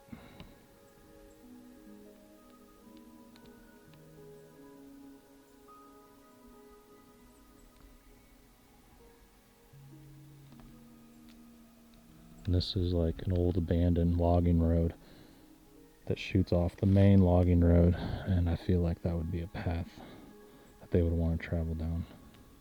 All right, I'm gonna head back to camp, get some food in me, and we're gonna begin the night investigation. Randy is gonna throw up the thermal drone. I'm gonna be walking around the woods at nighttime, and he's gonna direct me where he sees heat signatures. So, wish me luck, guys. Hopefully I don't get into some trouble. Hopefully we can document some activity. I really want that to happen. But yeah, let's head back to camp. Maybe they'll follow me out. These creatures have been known to follow people out of the woods, and when people are camping at nighttime, they'll rummage around camp, and they're very sneaky. I've been seeing a lot of turkey feathers around here, and even in camp there's some turkey feathers, and all along this road you can tell where they've been scratching the leaves looking for grub. So that's good. There's a food source in here. That mushroom looks really cool. I believe it's edible, but there's also like one that looks similar to it that's not edible, so I'm not gonna mess with it. It's another thing I noticed is there's a ton of mushrooms growing around the area. Even in camp there's a bunch of different types of mushrooms, and supposedly Missouri has a ton of mushrooms, and a lot of them have not been categorized by science, and they're always discovering new mushrooms. I wonder if the Sasquatch know which ones are good and which ones are bad, and depending on the mushrooms, which ones they need, depending on if they're sick or if they need certain nutrition. And they say elephants are that way. Like, elephants know exactly what they need, and they can eat different types of plant species and mix them up in their stomach. And scientists claim that they may know the cure for cancer depending on what types of plants they should be consuming and how it mixes up into their stomach. So basically they're kind of creating their own medicine by eating a certain amount of plants and a certain mix of plants. I don't know if that's true, but elephants are really smart, and I think we have a lot to learn from nature. as I was walking back to camp, I saw this. Let's go in here and investigate a little bit. That's pretty strange right there. Like how that tree's bent all the way over. This one must have fell, caught it, and pulled it down. It looks like it's dug into the ground.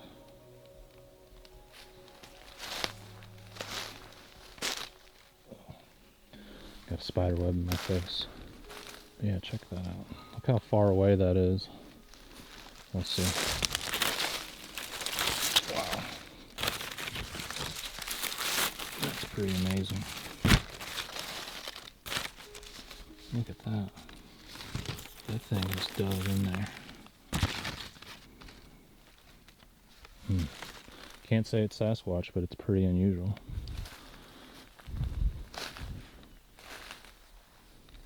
Stealthy movement. So it might, since I've gotten up and hollered at you, it's stopped. So put this on and just wait a while and see if you don't hear it pick back up again. Okay, sounds good. What were you hearing? It was just movement, and then maybe a snap. I was hearing that same stuff whenever I went down that trail. Oh yeah, I hear that. You can hear those frogs going off. You got multiple things going on there. Oh yeah, I hear something moving.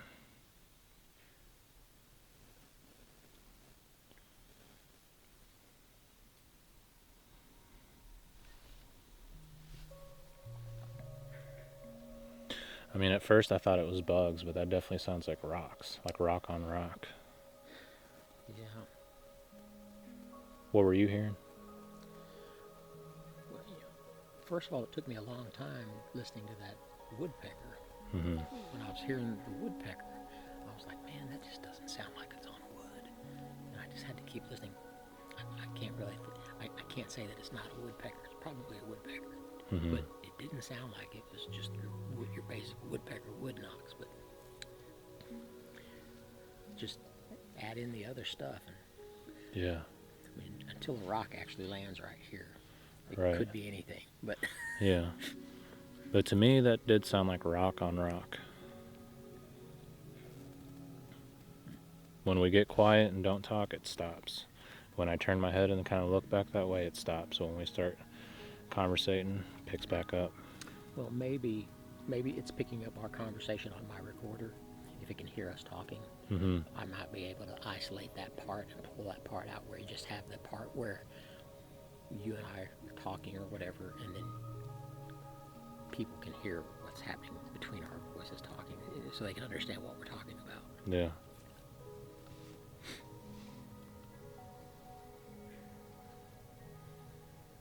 But yeah, with those frogs being in there, and that's a water source. I mean, I think they prefer like spring water or something cleaner, but I don't know. They're wild animals. I mean, deer drink from it, so I don't think it affects them like it does us. Right.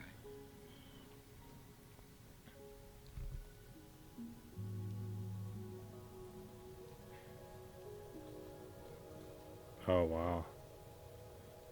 Yeah, those aren't bugs. That sounds cool. And you're recording all that?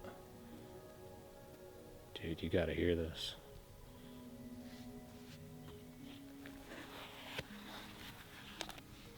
Yeah, I've got a recorder plugged into the parabolic itself. Okay, cool. Like there is definitely movement back there. That is cool.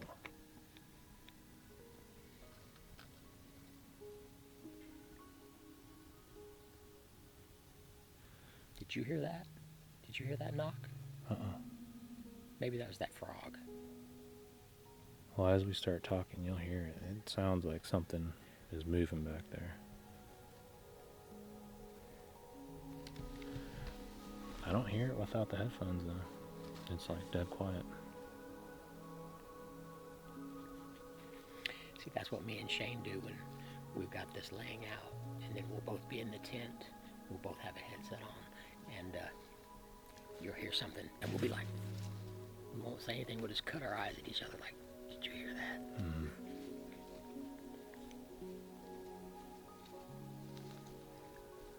when we were out in Missouri last year, I let a guy named Chris Nichols use this in his tent. I set one up behind his tent so that he could go to sleep with a headset on. The next day he was like, oh my God. It's like that, just this one piece of equipment is incredible to be able to hear something in the moment while it's happening, especially when it sounds like something comes up really close to the recorder. And it sounds like you're hearing it right in your ear, like it makes you want to go like that. Oh, yeah. All right, the Ozark Hairy Man has arrived. All right, we'll check on the parabolic microphone, see if we can hear anything.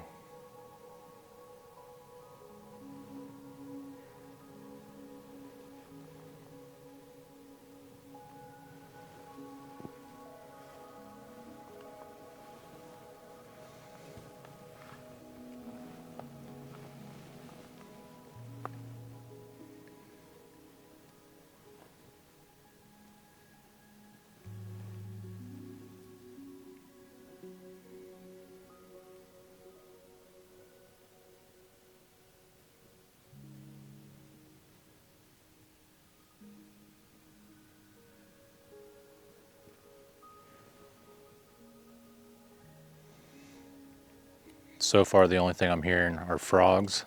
I'm assuming there's a pond over there and some bugs flying around, but everything's pretty quiet out in the forest.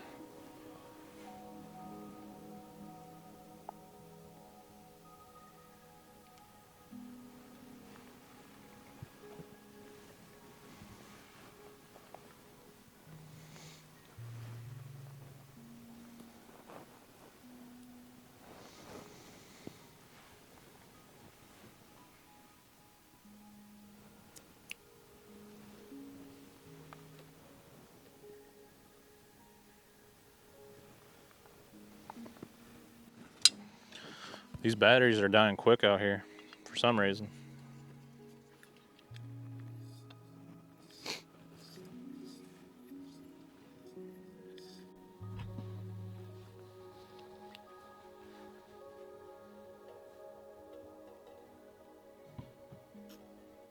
Use the table if you want. That's nice. Yeah, my brother got me that for Nice. Christmas. Just gonna set these over off to one side here. Oh, you got some steaks? Yeah. Awesome. These are fillets, I think, and then pork steaks. Omaha steak. My wife gets those for Christmas, you know. Yeah. Like a steak oven. And we got some steaks here. Very nice. Basically, we have some steak fajitas here that are already cooked up, and all I have to do is warm it back up, so it makes camping a lot easier. I know people want to watch me cook, but this is what works for now. This is stealth camping with high-tech equipment. Yeah. Oh, no problem. You got there? Oh, yeah. You got the GoPro attached to your belt? Just trying to get me some little snippets. Yeah. I'm about to throw the drone up. I don't know. So I can take a look at the lay of the land. Okay, that sounds good.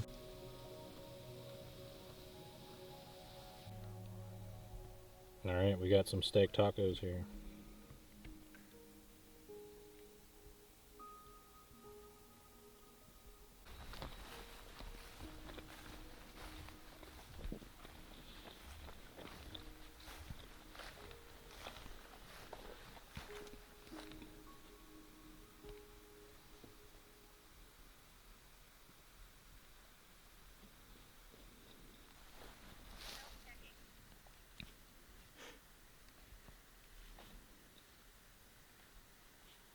This is where we have a thermal inlay into a regular video. Oh, wow. So if we find a heat signature, we know that there's a 4K daytime video being taken at the same time. Yeah. That's really cool.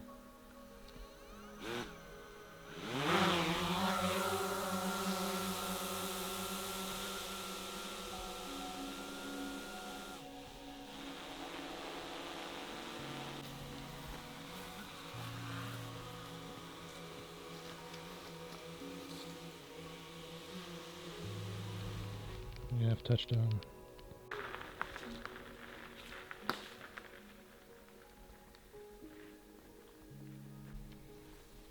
Had to make a little bit more food. I made some noodles and put some canned chicken in there. Just trying to get some extra calories and I'm just hungry, guys. Hungry.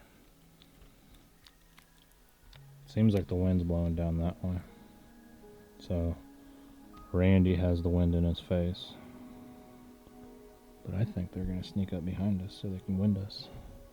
Get right downwind.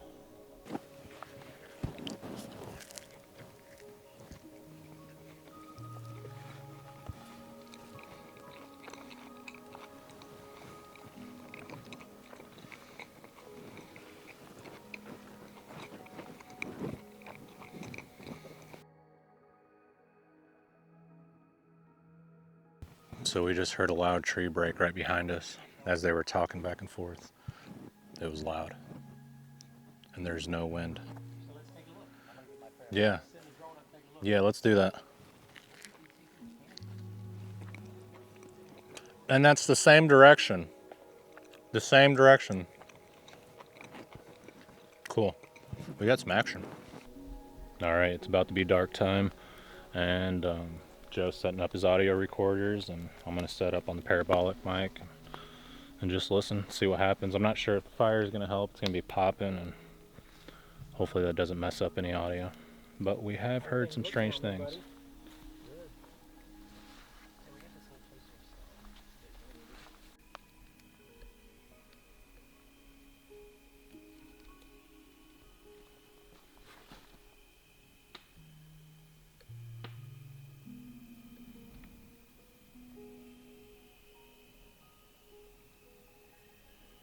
That's really all it takes.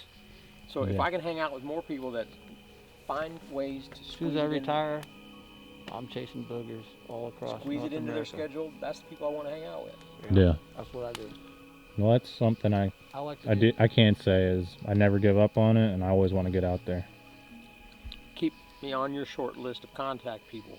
Yeah. If you're like, hey man, I mean, I don't want to crowd in on all y'all spaces, but if you're ever saying, you know what, we could get Randy a call, see if you want to go on this one. Yeah. Yeah, Call absolutely. There's a Absolutely. spot between me and you I read a really good report. It's over off the Missouri River. There's an apple orchard and a livestock farm. Think about that. This guy, apparently he had a girlfriend that lived close to the Missouri River by this orchard or livestock farm. She had her family owned a livestock farm. I wanted to plant apple trees I've always on my wanted to go to property, this place. but the ones I planted, they never gave fruit. And I heard you have to like have a male and a female. I don't know. Cross pollinate. Yeah, I didn't I've know always that. wanted to check this area out and go kind of scope out a spot. You hear that? Yeah, did you hear that? Right over there. It was while you were talking. Right over there. Yeah, there's some brush. Hey, there's hogs ripping through here. I mean, those things make up. Yeah. Well, I'm hoping it's Squatch. I got my thermal over here. Yeah. Bust out the barrel. Yeah, get your monster. And then film some monsters.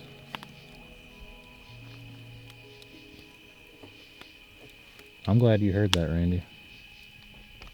No doubt. I mean, whenever I was cooking, that's when I heard that branch break back there.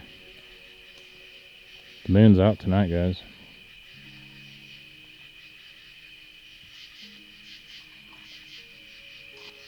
What you got in the cup there, sport? Oh, Oh, that's just water. I hear the ice.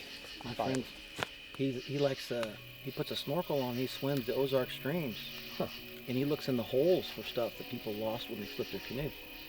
He was on the Black River, jumped down the bottom of the hole, one of the first hole he went to. This was brand new, sitting at the bottom. Wow. Hardly a scratch on it. Somebody lost it out of their boat. I'd like to know who that was. It's He got to goes- be he interested in Bigfoot. He goes, Joe? He was one of my deer hunting buddies. He goes, Joe, this has got your name all over it. Because he knows I was into researching Bigfoot after all the crap I bumped into. But he had an encounter on the 11-Point River. He didn't come out and say it. You know, he's a former police officer. He's kind of guarded, but he's retired now. So anyway, we're driving to the area where I found my first structures, and I wouldn't go back there by myself. I mean, I saw the sheer power of what they were doing. Okay. There's certain materials you can use to scrape skin cells off animals. Mm, And if you get like a nylon rope, it's kind of rough. yeah. What it is, it's a mess to have. You ever see those street bags that are all messy and just scratchy? You took food. We got some fig Newtons. Hey, Miguel. I'm gonna leave some on the table. Ladder racks, where it grabbed my ladder racks. Yeah. Yeah. Hoping I could catch skin and. Oh God. Oh damn. Did you course- find anything? Well, it never happened again. Oh, But, okay. but I was sure trying to have stuff like that on my ladder rack. Yeah. Huh? Somebody, and that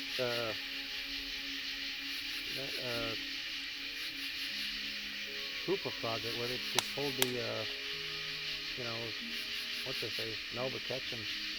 One of the samples they were using, I think it was McDonald's hotcakes and sausage meal served up on these styrofoam plates, and they put something scratchy on the bottom to break the skin. So as they grabbed the plate, it was just scraping off the skin on the bottom of these plates, and that's how they got their samples to submit. Huh. But it's the same concept. You're just getting skin, you know. Yeah. All right, I'm gonna leave one fig Newton on the table. See if something comes and grabs it. If it's missing in the morning, it was Bigfoot. No, I don't know. But it lets me know something was around. All right, we're getting ready to head out into the woods. We're going down that trail, and it's gonna be spooky, guys. There's been a lot of activity here in the past. We've already heard some strange things.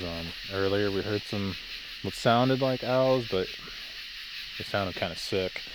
We heard some branches breaking whenever I was listening to Randy's parabolic log trap device. It sounded like two rocks clanked together, and there's been several times where it just sounded like something ripped a branch down, and there was zero wind. So yeah, some spooky stuff, guys. Of course, you never see anything. But yeah, the moon's out. It's pretty bright, and we're just gonna go wander around the woods and try to make something happen. What do you think, Ozark Harry, man? It's gonna be a good trip. Yeah. I think so. Yeah. So. Cool. Ozark Harry man's getting the parabolic dish ready. I got the thermal device in my back pocket. Mr. Randy's getting his gear ready.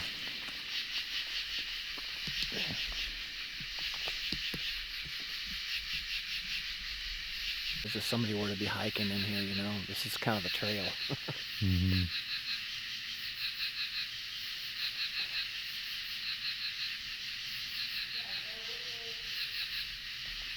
My battery just went from 29% to 8%. That's kind of weird. Maybe something's happening. You got a portable battery?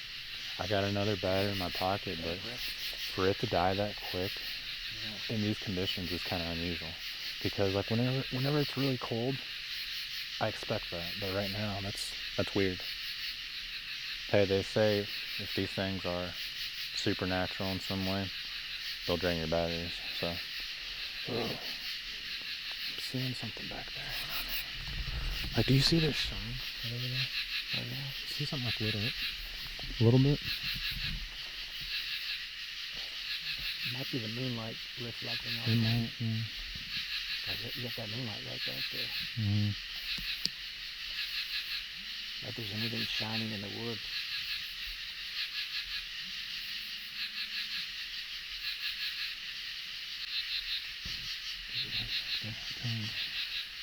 Is it a bug? No, it wasn't no bug. Oh yeah, I see it. You see it?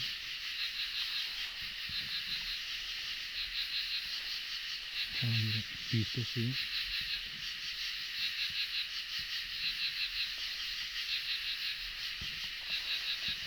Looks like an LED light off a camper. Yeah. I think it's an Ozark trail hiker. That's an LED headlamp, brother. Yeah, someone's moving through the woods up there.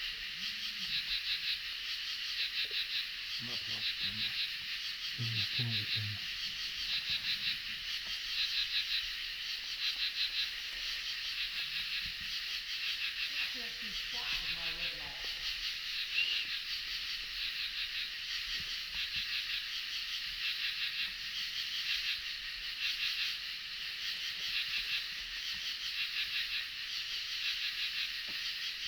Somebody's up there. That's LED light. Are you guys at the gate? Yeah, Yep. yeah, hang on. Lower the voice. Use your upstairs voice.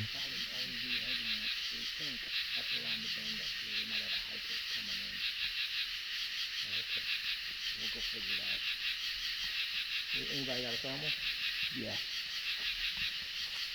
Just try to keep the voices down. That way we're kind of discreet.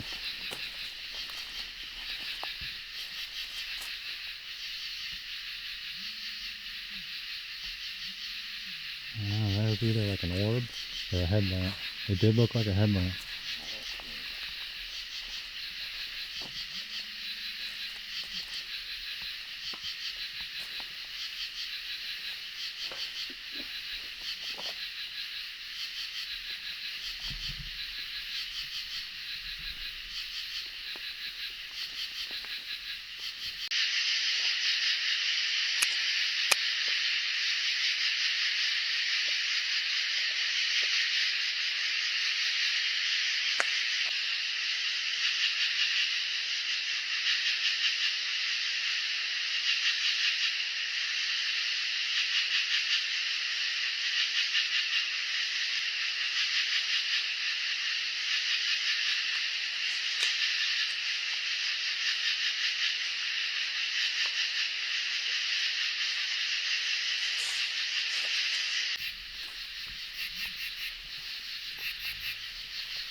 I saw that light again, didn't you?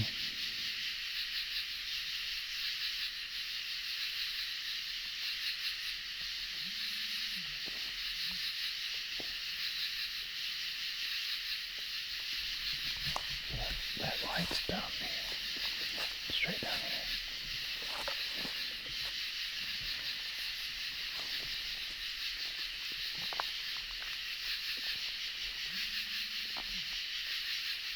The trail cuts off over here to our right. It does. And weaves around. Yeah, there's that light again. Do you see it? Yeah, right there.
You sure that's a headlight? It's not the moon, is it? You see the white light again? Yeah. Look at that. You know, it could be a farmhouse across the river way the hell over there, you know what I'm saying? It was like right there. Yeah, right there.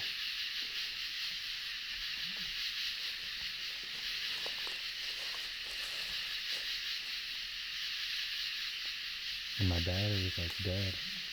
Something's saying my batteries. I'm not trying to be weird, but right before that happened, my battery went from 29% down to like 8.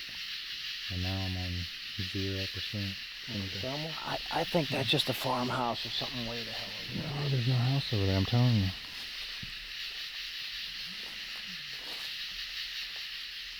There's Sasquatch Ridge over there. Give me a moment. I want to stand 360 degrees around it. Okay.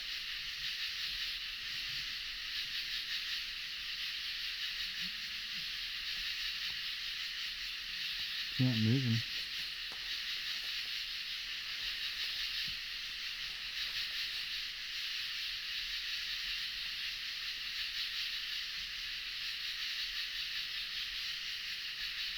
It sounds like a knock down there.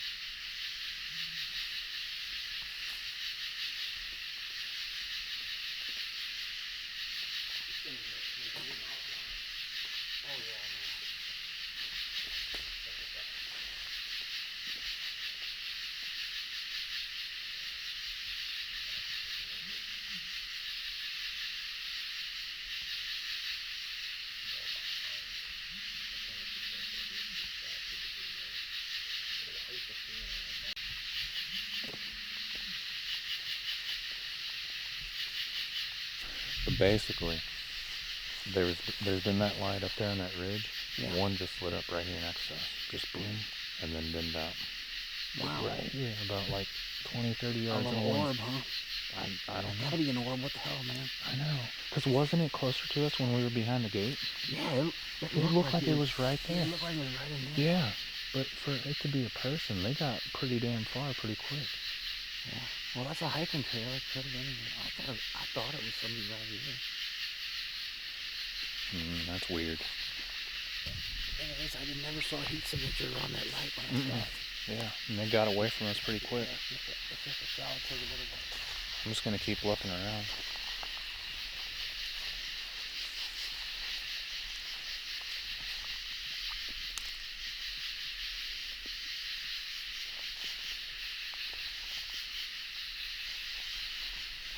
So, yeah, I saw the ball of light.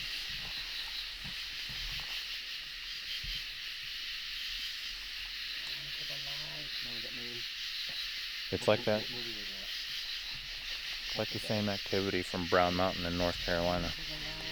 Like you'll see them light up, and then dim out, and then show up in different places. The same thing going on out here. Man, that was cool.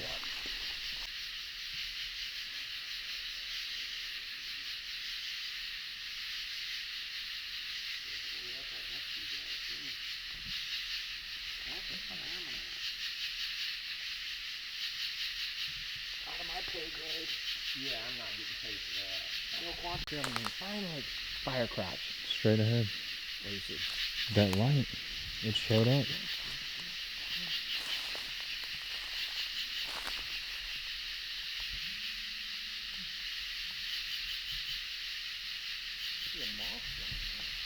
It lit up back there, straight down the trail. Do you see anything? Head that way. Let's go. Let's follow the light like polka guys. Come on, grab the trail, man.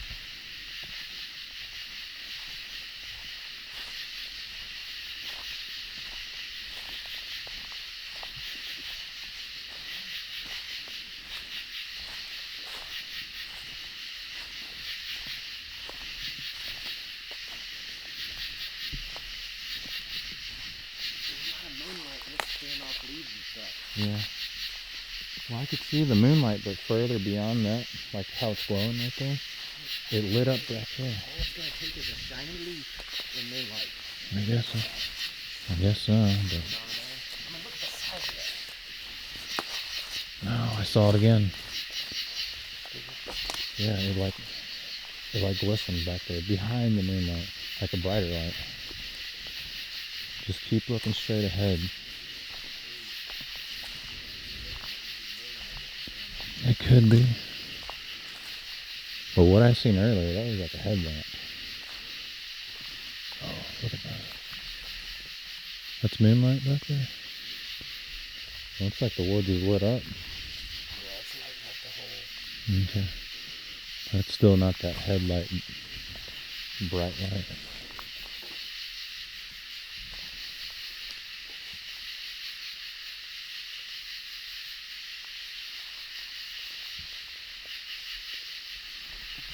See right there to your right, I think, is the Ozark Trail. It comes across this logging road. And it's pretty lit up back there.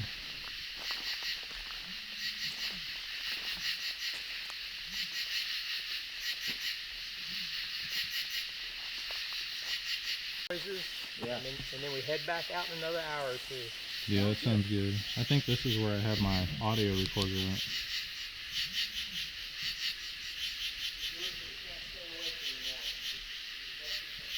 Yeah.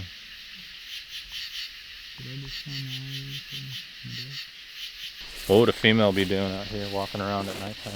You never know. People on You the never know. people on the Appalachian Trail get caught in binds all the time being because they shouldn't. Yeah. But we for sure saw what seemed to be a headlamp coming at us. There's a lot of trippers out here. As far as like tree limbs being low to the ground, you don't want to trip.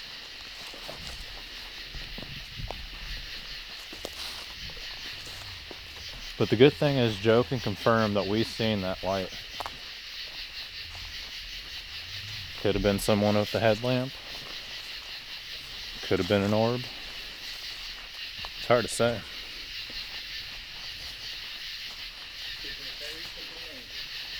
Yeah. Could have been a demon. Shapeshifter. Something. And there's definitely lightning bugs out here, but that was definitely a headlamp or some type of light phenomenon. Yeah, were you able to capture it? Were you able to capture it on video? What's that? Were you able to capture it on any kind of video? No, just that one that was sitting still on that You ridge. guys were looking for it on thermal, but didn't catch any heat signature at all. Yeah, and I can show you guys on the map. There's definitely not any houses around here. What's that light straight ahead? Is that our cars? Yeah, that's our vehicle.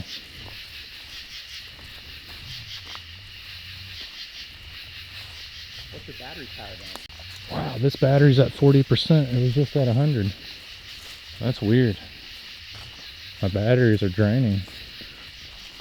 Kind of strange we're seeing those lights and my batteries just aren't lasting. I'm gonna have to go back home tomorrow and grab my charger.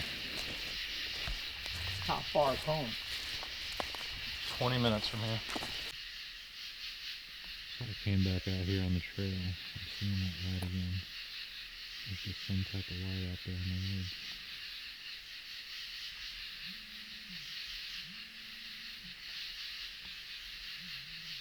So I want to figure out what that is.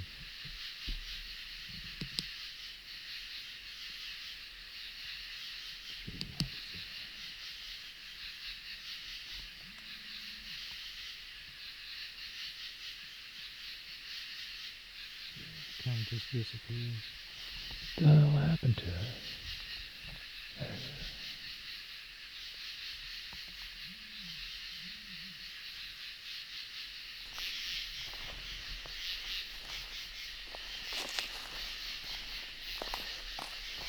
It's pretty spooky walking out here alone at nighttime. I sure do hope the audio recorders pick up some strange activity. I can say it gets old listening to audio and not capturing anything. You can really get burnt out on doing Bigfoot research, especially when you don't get too much activity. I'm just really hoping that there's a family nearby in the area, or property owner, whatever it may be, and they call me and say, hey, these things are out here. They've been coming up to the house. We've seen them. And they call me when it's happening. That would be really cool. But until then, I'll just keep getting at it, exploring the forest and seeing what we can capture. The guys are back there at camp and they're just talking about Bigfoot, exchanging stories, theories, and showing each other evidence that they've captured throughout the years. But I was telling those guys that there's something really big out here.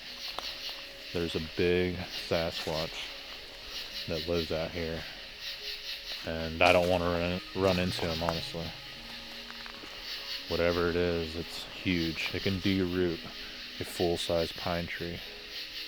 And basically I would find these huge holes in the ground where you can tell a tree, you know, like when it gets knocked over by the wind, it'll leave like a big hole in the ground. Typically you'll find the tree next to it with the roots sticking up and it has a bunch of dirt. These trees were like 20, 30, 50 feet away, and you would just find the hole in the ground. And this is in the structure area where I'd find a bunch of X's, arches. It's pretty creepy. But yeah, we have the audio recorder out here rolling, and just don't think I'm gonna get too much, but we were talking about whenever we go to sleep, that's when stuff will happen, most likely. But I'm not banking on it. They are around here, but they're gonna pick and choose when they want to show up, and basically, like, a lot of times nothing happens, and it's always when you least expect it. But the main part is there's a ton of forest around here, and you just never know where these things are going to be at, where they're going to strike at next. But yeah, it's about midnight, so I'm going to head back to camp. Maybe something will follow me back. Maybe something will happen when I'm in the hammock. But yeah, if anything does happen, I'll pull out the camera, the thermal device, and kick into action. But until then, I'll tune back in with you guys in the morning. And yeah, hopefully we don't get attacked by the Sasquatch or something worse.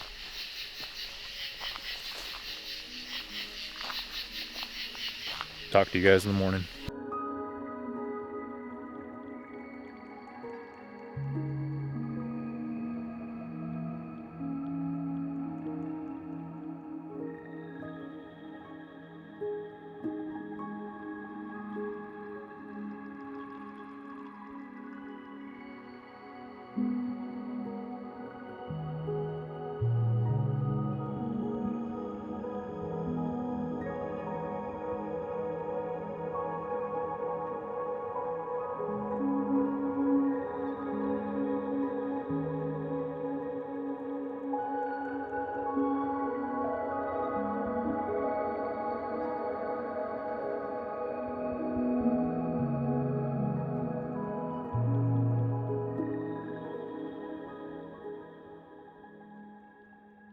Alright, morning is here. I didn't get very much sleep last night. I just couldn't fall asleep. I had insomnia pretty bad. But last night I got up to take a leak and I heard a loud wood knock on the other side of my truck, and whenever I was laying here it sounded like something was coming close. Not sure what it was, but it kind of freaked me out. Then I heard several wood knocks around us. I just didn't have any motivation to get up. Figured if I get up, it's gonna stop. So I just kind of stayed put to see if they'd come in to raid the coolers, to grab that Fig Newton, anything. But I don't know. So at one point I got pretty worried. I'm like, what if these things come in? What if they mean business?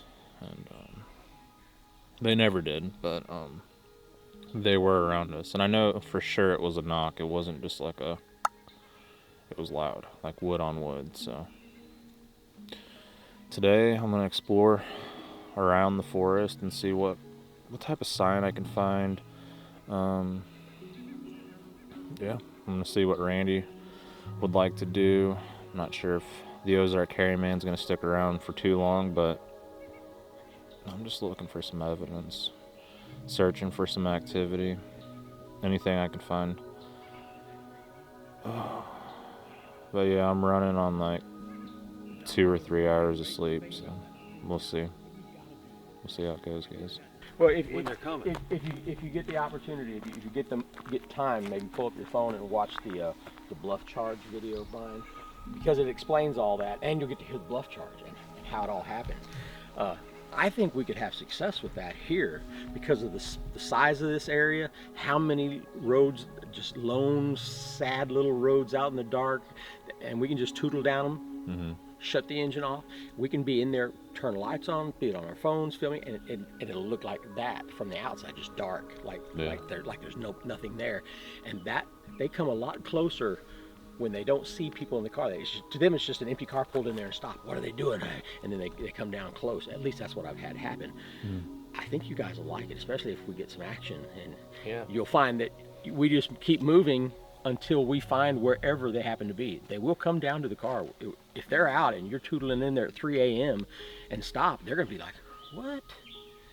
No headlights, no car doors, no people talking. What is going on? And they'll come. You'll hear them. They'll come. Yeah, I think so too. I'm game for that. Randy said he's going to Tactic donate number the 42 drone to the Alpha. channel. It'll be fun. I missed that part. Got a new autel. But I will take the drone with us. Yeah. If we have shit go down, we will hop out and lay that thing on the road and send her up. This could be an epic night. Absolutely. I like the attitude. Let's Yeah. go get them. Joe's going to zip down I'm gonna the grab trail and I like to go out. on the e-bikes. I'm up know where See they how are, far it man. goes.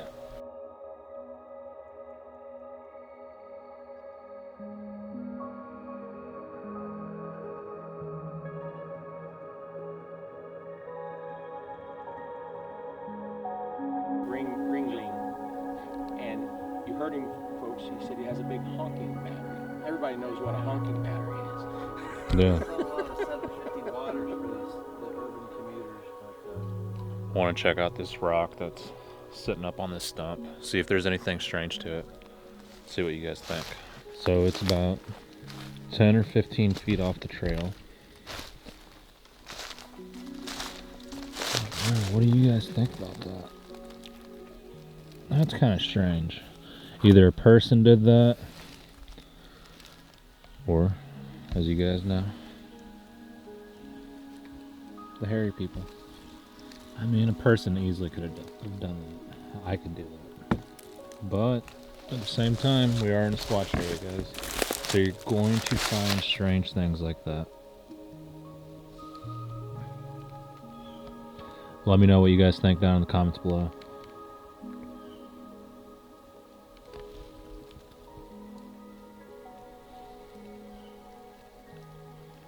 Well, you guys can see a good angle of it.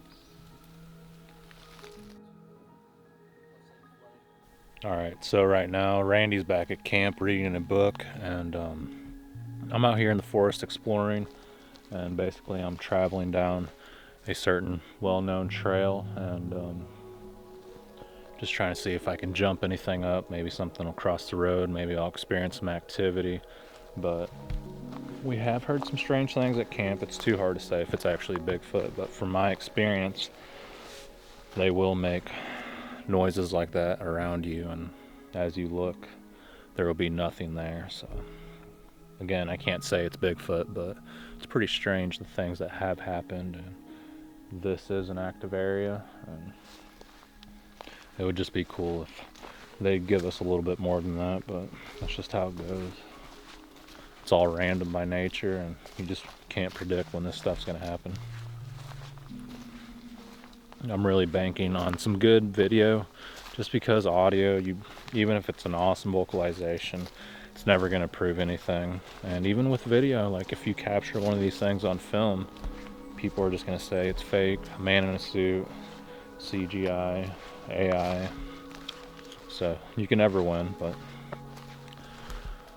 people got to get out there and look and find answers if they want the truth. And we may never know the truth, so again, that's just how it goes. It's just the thrill of being out in nature and doing what you believe in. Man, there's spider webs out here like crazy. The bugs are pretty bad, and it's getting pretty annoying. Let's try to do some rock clacks, see if we get a response.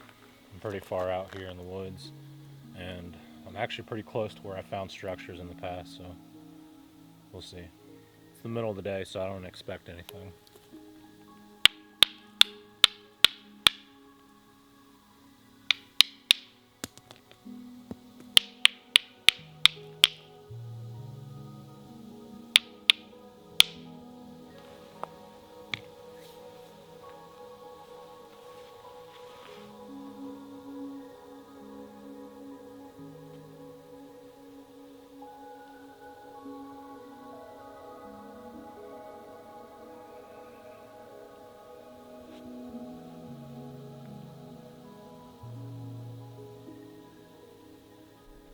Well, I just hiked a mile down the trail to another campsite through the woods, and I didn't experience too much. I didn't find too much either, so I'm gonna keep looking. And we're kind of just banking on these things coming up to camp and messing with us, but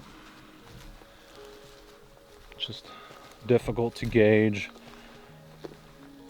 what's truly coming up to camp. Hopefully we can come across something though, because I know you guys are really wanting to see some action, and so am I. It's been a while since I've experienced any Bigfoot activity, and I don't know, just going through life without experiencing anything for a long time kind of puts you back in the same boat that you were in. Like, makes you think that these creatures aren't all over the place, that it is really rare, and maybe it is, but whenever I was having my experiences and encounters, I kind of felt like these things are everywhere. But that could attribute to being tagged or marked by these creatures, and it just makes you feel like no matter where you go, they're going to be there. And it is strange that you can go to different areas when you're having this activity, and you'll be followed out of the woods or be surrounded by wood knocks or have strange encounters. It just really makes you wonder what's truly going on. I'm still teeter-tottering between this is like some type of lost hominid that lives out in the woods, or there's something deeper going on, something supernatural. But you just got to keep hitting it, keep trying, and eventually something will happen. But when that something does happen, will you be ready for it? Will you have a camera in your hand? I don't think so. Even if you're a filmer and you're bringing out cameras and you got the equipment, doesn't mean it's always going to be right there in your hand, ready to go at a moment's notice. But yeah, I'm gonna go back to camp, see what the guys are up to, and see what the plans are for the rest of the evening. So here's the pond that's next to the campsite. We've been hearing bullfrogs the whole time we've been here, and I kind of just wanted to look around, see if there's any tracks. It seems like it's pretty rocky here, and the soil's pretty hard, so I doubt we'll find any tracks, but it's good to look around and know your surroundings. And I think it's a good place for them to come up down in that bottom, and they can hide behind the side of this pond because it's pretty steep.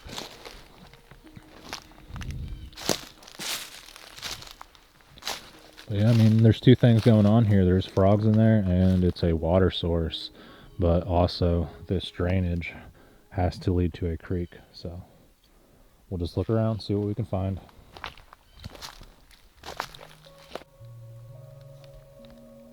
Those mushrooms look extremely poisonous. I wouldn't be eating them, but who knows, maybe they're edible. I wouldn't recommend them to anyone.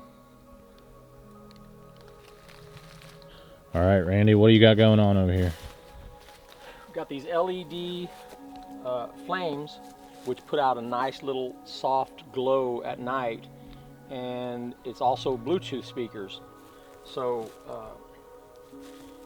I interviewed a guy named Ed Smith from 2008, and he mentioned in two separate videos talking about how they'd done experiments at the time with different conversational languages at an empty camp. They've set up empty camps and monitored it, playing these vocalizations. And he said they did French, Italian, Spanish, and he listed off several of these languages that they were experimenting with, and he said the one that they got the most response from the Bigfoots was Japanese conversational language. Now this was in 2008, way before we even knew about, really heard much about the the samurai chatter and stuff like that, and how close it sounds to Japanese. So for him to say that back then had a ring of truth to it. Now, with what we know now. So I got these, and I downloaded some of the languages. 東大医学部頭悪くないか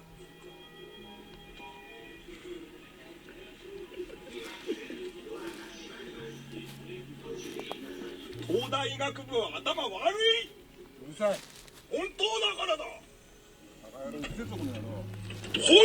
と言ってなんで悪いんだこのバーカ電車の中静かにしなさいそういうこ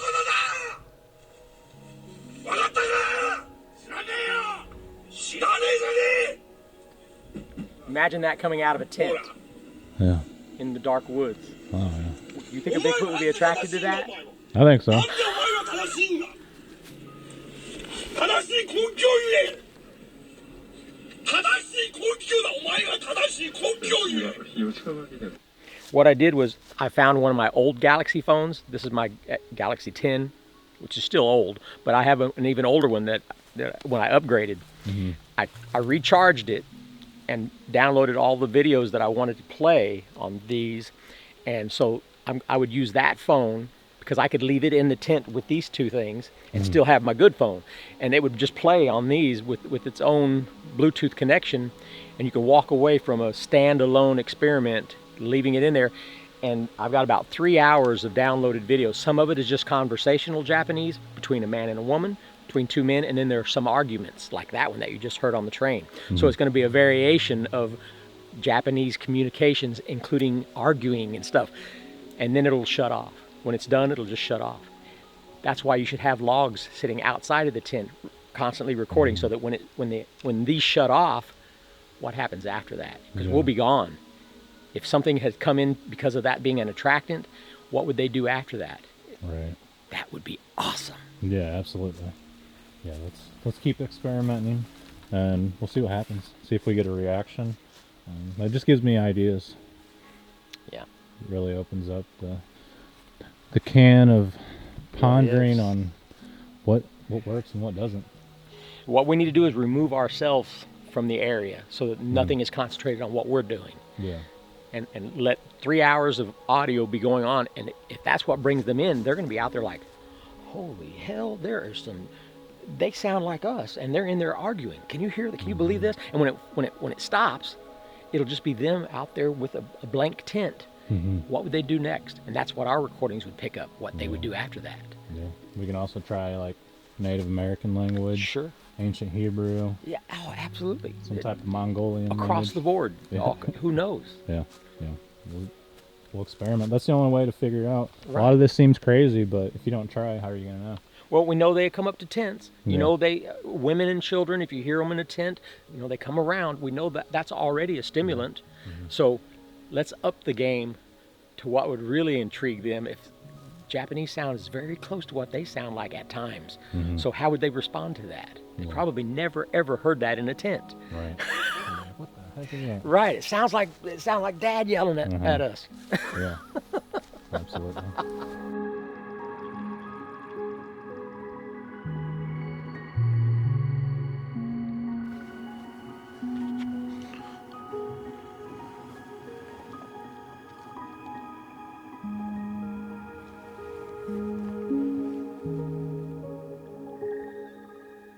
Just scanning the perimeter, seeing if there's anything that sticks out, anything that's coal black, any brown, any white, any gray.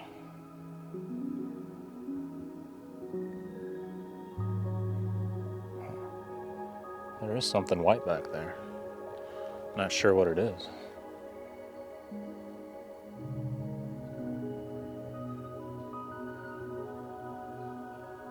Strange. Try to focus in on it. Not really sure. Directly behind Randy's area, I'm seeing something weird. Whatever it is, it's like white. So I'm gonna have to go back there, kind of check it out. But at the same time, I don't want to disrupt the woods. I want whatever it is to think I'm not paying attention to it. But I think these creatures can see a long distance, similar to turkeys, hawks, eagles. Not really sure, honestly. I think it's a combination of like hearing, seeing, sensing, smelling, vibrations, echolocation. These things are definitely elite when it comes to us out here in the woods. We're like blind rats compared to them. But you would think if they used echolocation, like maybe their sight isn't very good, but they can see at nighttime. They can see extremely well during the day. Just makes me wonder. I'm using the Vortex Raptor binos, and I bought these off eBay for like 35 bucks. They work pretty good. I'd like to try out the newer models that they have, but they're pretty expensive. I've thought about getting the monocular, and it's pretty lightweight. You can stick it in your pocket, and I've tried it out at Academy Sports, and I was impressed. Very clear optics. I'd just like to get some binos that had like a built-in gimbal. That way it would eliminate the shake, and that way I don't have to use a tripod or a monopod. I don't know if there's something out there like that, but it'd just be cool to have a set of binos that have the gimbal built in that you can see super far away with and close up, but also have thermal and night vision. That'd be really cool.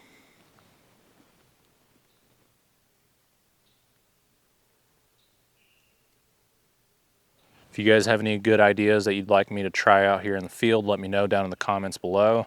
And if you guys enjoyed this video, be sure to like, subscribe to the channel, hit the bell notification if you can. And if you have a Bigfoot encounter that you would like to share with me, you guys can contact me at sasquatchtheory@outlook.com.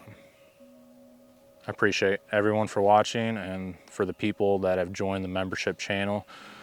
Something that I started recently is a Spotify, and you guys can now listen to the podcast on Spotify, iHeartRadio, Apple Podcast, Spreaker, RSS, and yeah, if you guys can support the channel by listening to the podcast. Jeremiah from the Bigfoot Society helped me get that set up, so a big shout out to him. I appreciate you, Jeremiah, if you're watching this. And if you guys can, go check out the Bigfoot Society. He's got some really good interviews. He's a really good guy, and he's very professional, and the way he conducts the interviews is really cool, honestly. So a lot of people trust him, and they open up to him. And yeah, go check it out, guys.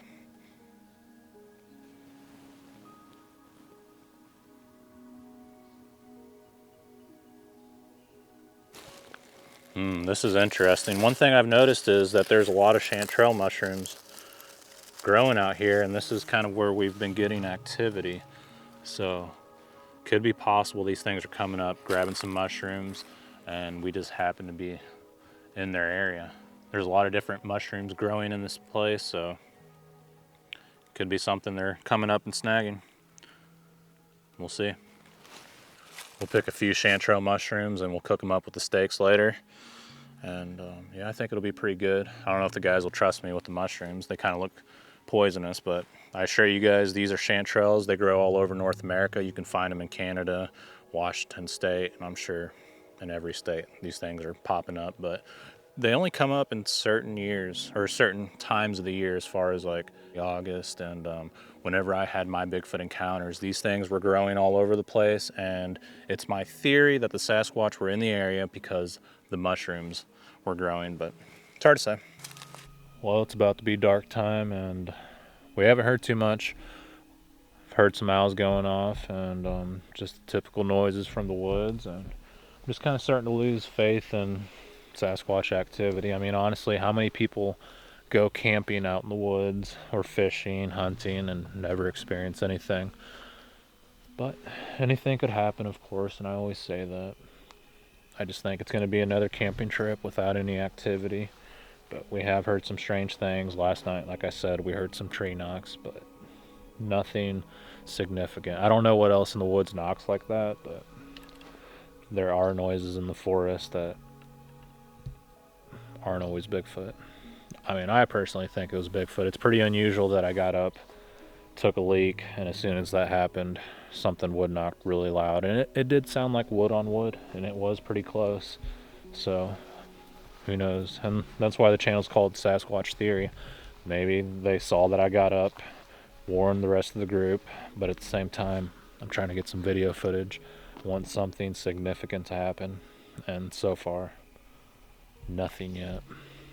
But yeah, darkness is about to fall, my friends, and I'll keep you guys tuned in if there's any activity. I appreciate everyone for following the channel. You guys are amazing, and yeah, we'll see what happens, guys. Looks more humanish, like a human tent. Give it a try.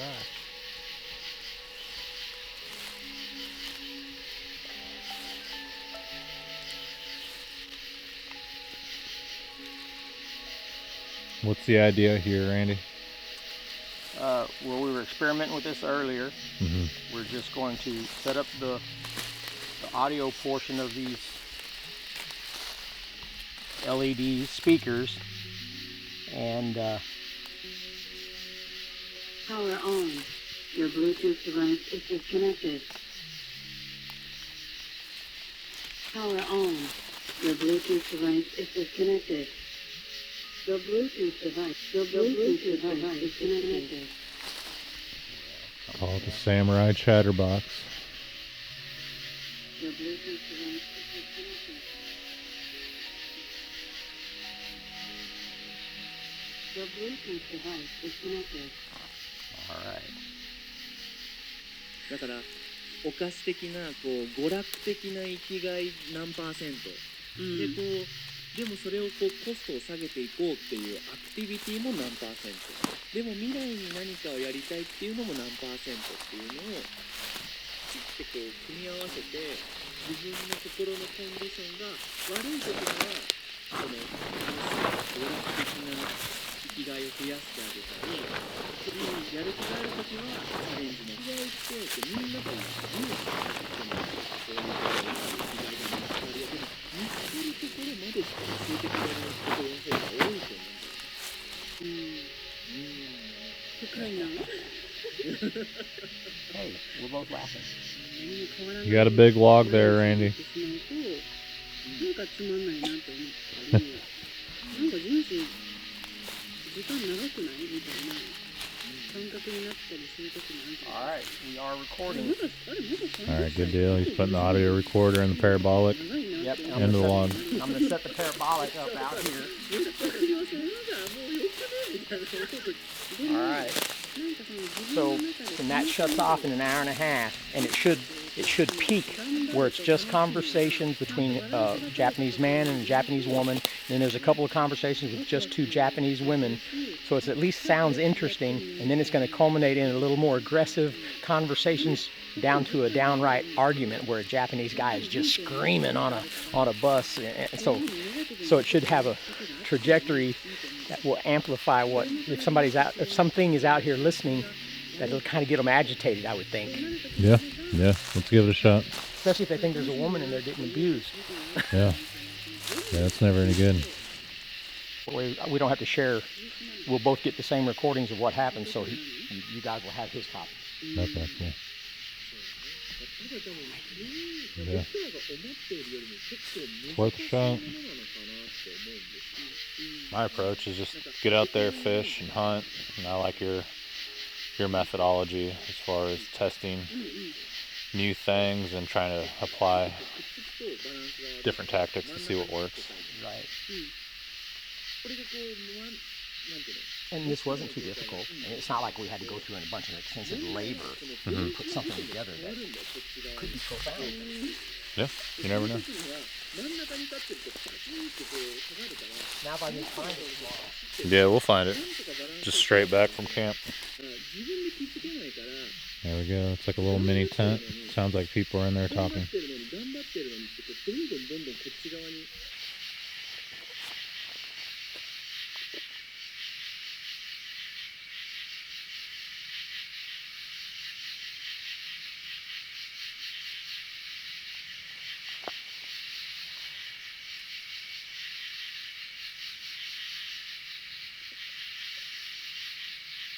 So far it's really quiet out here. Earlier we heard a wood knock straight back whenever I was laying in the hammock.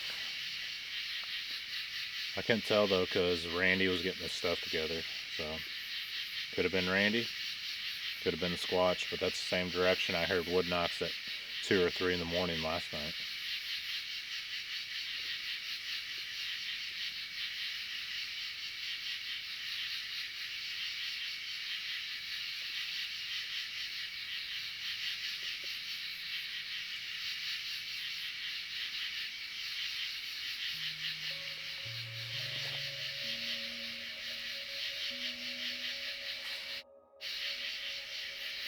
I like to listen with my natural hearing. I feel like I can hear better with just my ears, but if I need to hear further out, I can use the parabolic dish, so it's right there if I need it.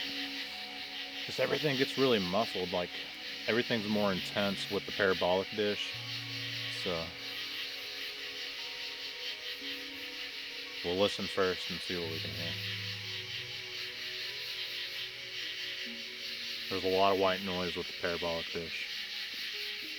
They wanted me to go with them, but I wanted to stay at camp just in case something happened, and I feel like we have a better shot if we kind of split up. They're out there looking for Sasquatch. Randy's going to deploy the thermal drone if something goes down, but if we're all together walking through the woods, we're going to be making a lot more noise, and I just feel like it's better to cover more ground, so it's good for someone to stay at camp. And like I said, I only got like 2 hours of sleep last night, so I don't feel like running around the woods.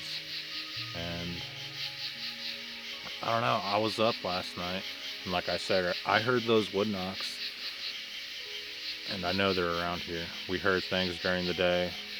I don't want to leave this area because I know they're around, and earlier, like I said, we heard that wood knock back there, and something's bound to happen. I'm here by myself, they left, maybe they'll come up. I shouldn't hope for that, but at the same time, being a Bigfoot researcher, that wouldn't be a bad thing. Just hopefully it's a good encounter. They show up, they do their thing around me, move off, and everything should be good. As long as they don't come here and flip over the truck and break my neck, should be good, right? I don't know. It's about midnight. I had to crack open a Monster energy drink because my whole body felt numb. I've been having headaches lately for the past like 2 weeks. My head's just been throbbing, and I'm just trying to get past that. But nonetheless, this campsite's in the middle of nowhere, and the Merrimack River's pretty close by, and these things love to be around the Merrimack River.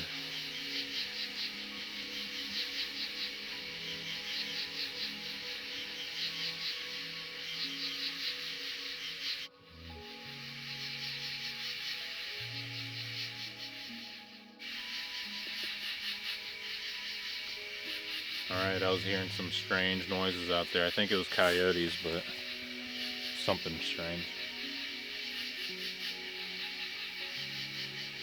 So, strange howls over there to my right. They're not happening anymore. But over here to my left, I was hearing something weird. And I'm not sure if it was bullfrogs.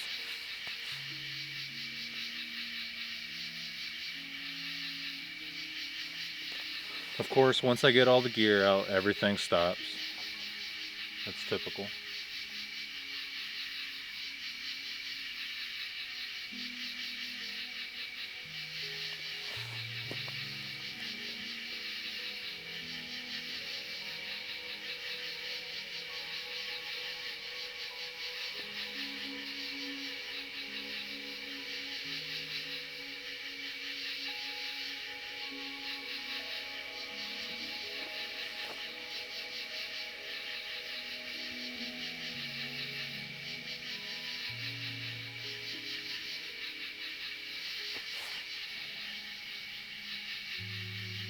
Alright, recording now. I'm going to do my regular scan with the thermal device. And I'll record what I'm looking at so you guys can see it too. It's hard to tell what's going on because Randy has his samurai chatter going on, so can't really. I think I'm hearing stuff, but I'm not sure.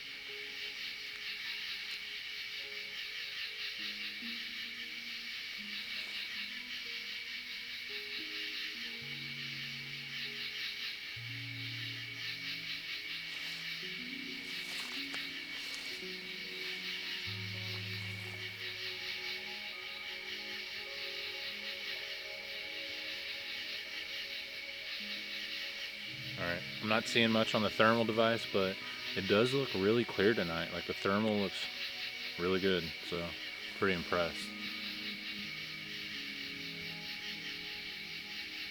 I'm going to shut down the camera and I'm just going to listen, and if something happens I'll turn it back on and we'll try to document it. But as you guys know, it's super tough to do.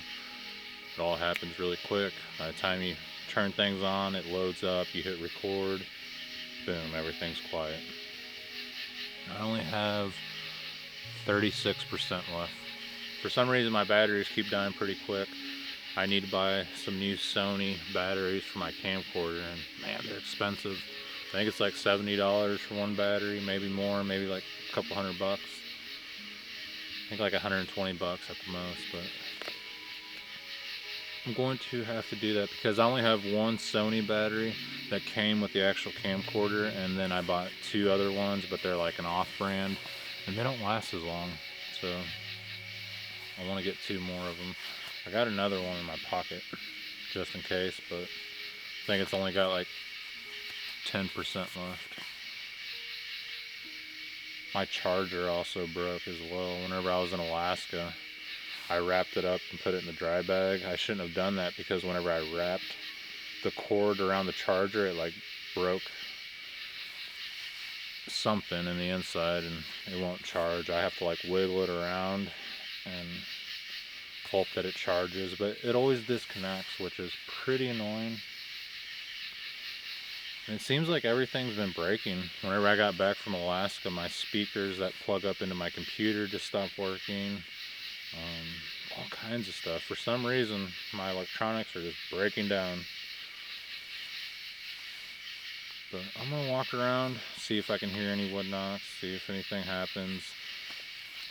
I got the thermal device in my back pocket.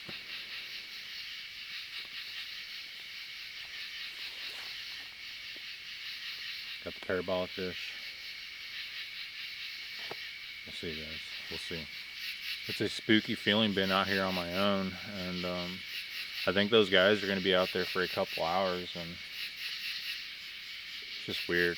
I feel like there's eyeballs all over me, and I can't shake that feeling.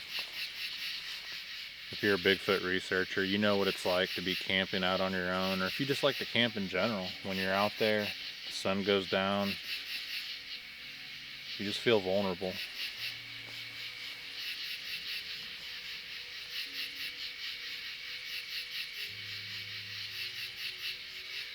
I think I'm going to do a call. I'm not sure if it's going to work out here. So Randy, if you hear me do a call on your audio recorder, that was me.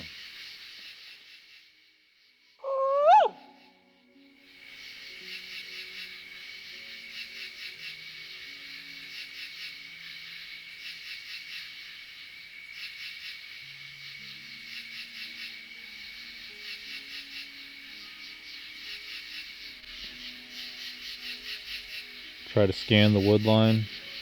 Maybe we'll see some eye shine.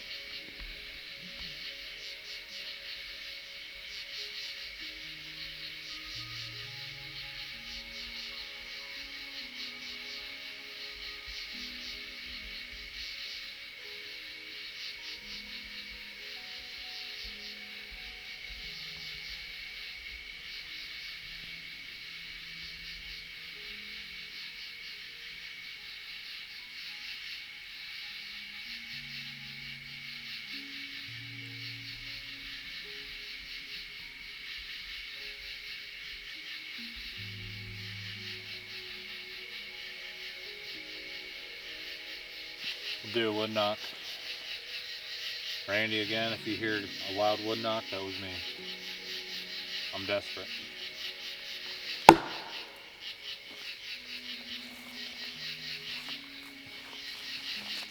The bugs got a lot quieter after I did that wood knock. Like I said, we've heard a few wood knocks out here, and maybe they'll respond. I mean, it's better than just sitting and waiting. Sometimes you can get them to react by doing that, so that's what I'm hoping for.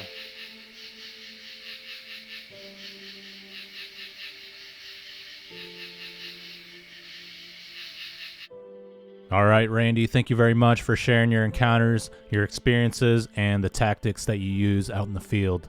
I often wonder with people that live out in forested areas, whenever they go to bed at night, if the Sasquatch come out into their yards, look into the trash cans, peek through the windows, and rummage around. I think it's possible, and they know when we're asleep. I hear a lot of encounter stories where people fall asleep in their tents, and that's when these things come out. Randy's encounter story was pretty interesting, and it sounds like the Sasquatch had no idea that he was in the tent, but from my experience, they normally know if you're around. Maybe it thought that Randy was asleep, and that could be possibly what happened. Randy has a typical researcher's mentality whenever it comes to these creatures, and he believes it's some type of unknown hominid or primate species. As you guys know, I do believe there's a paranormal aspect behind it, but nonetheless, I do believe they are flesh and blood. I appreciate everyone for tuning in today and following the channel. Until the next one, be safe everyone, and take care.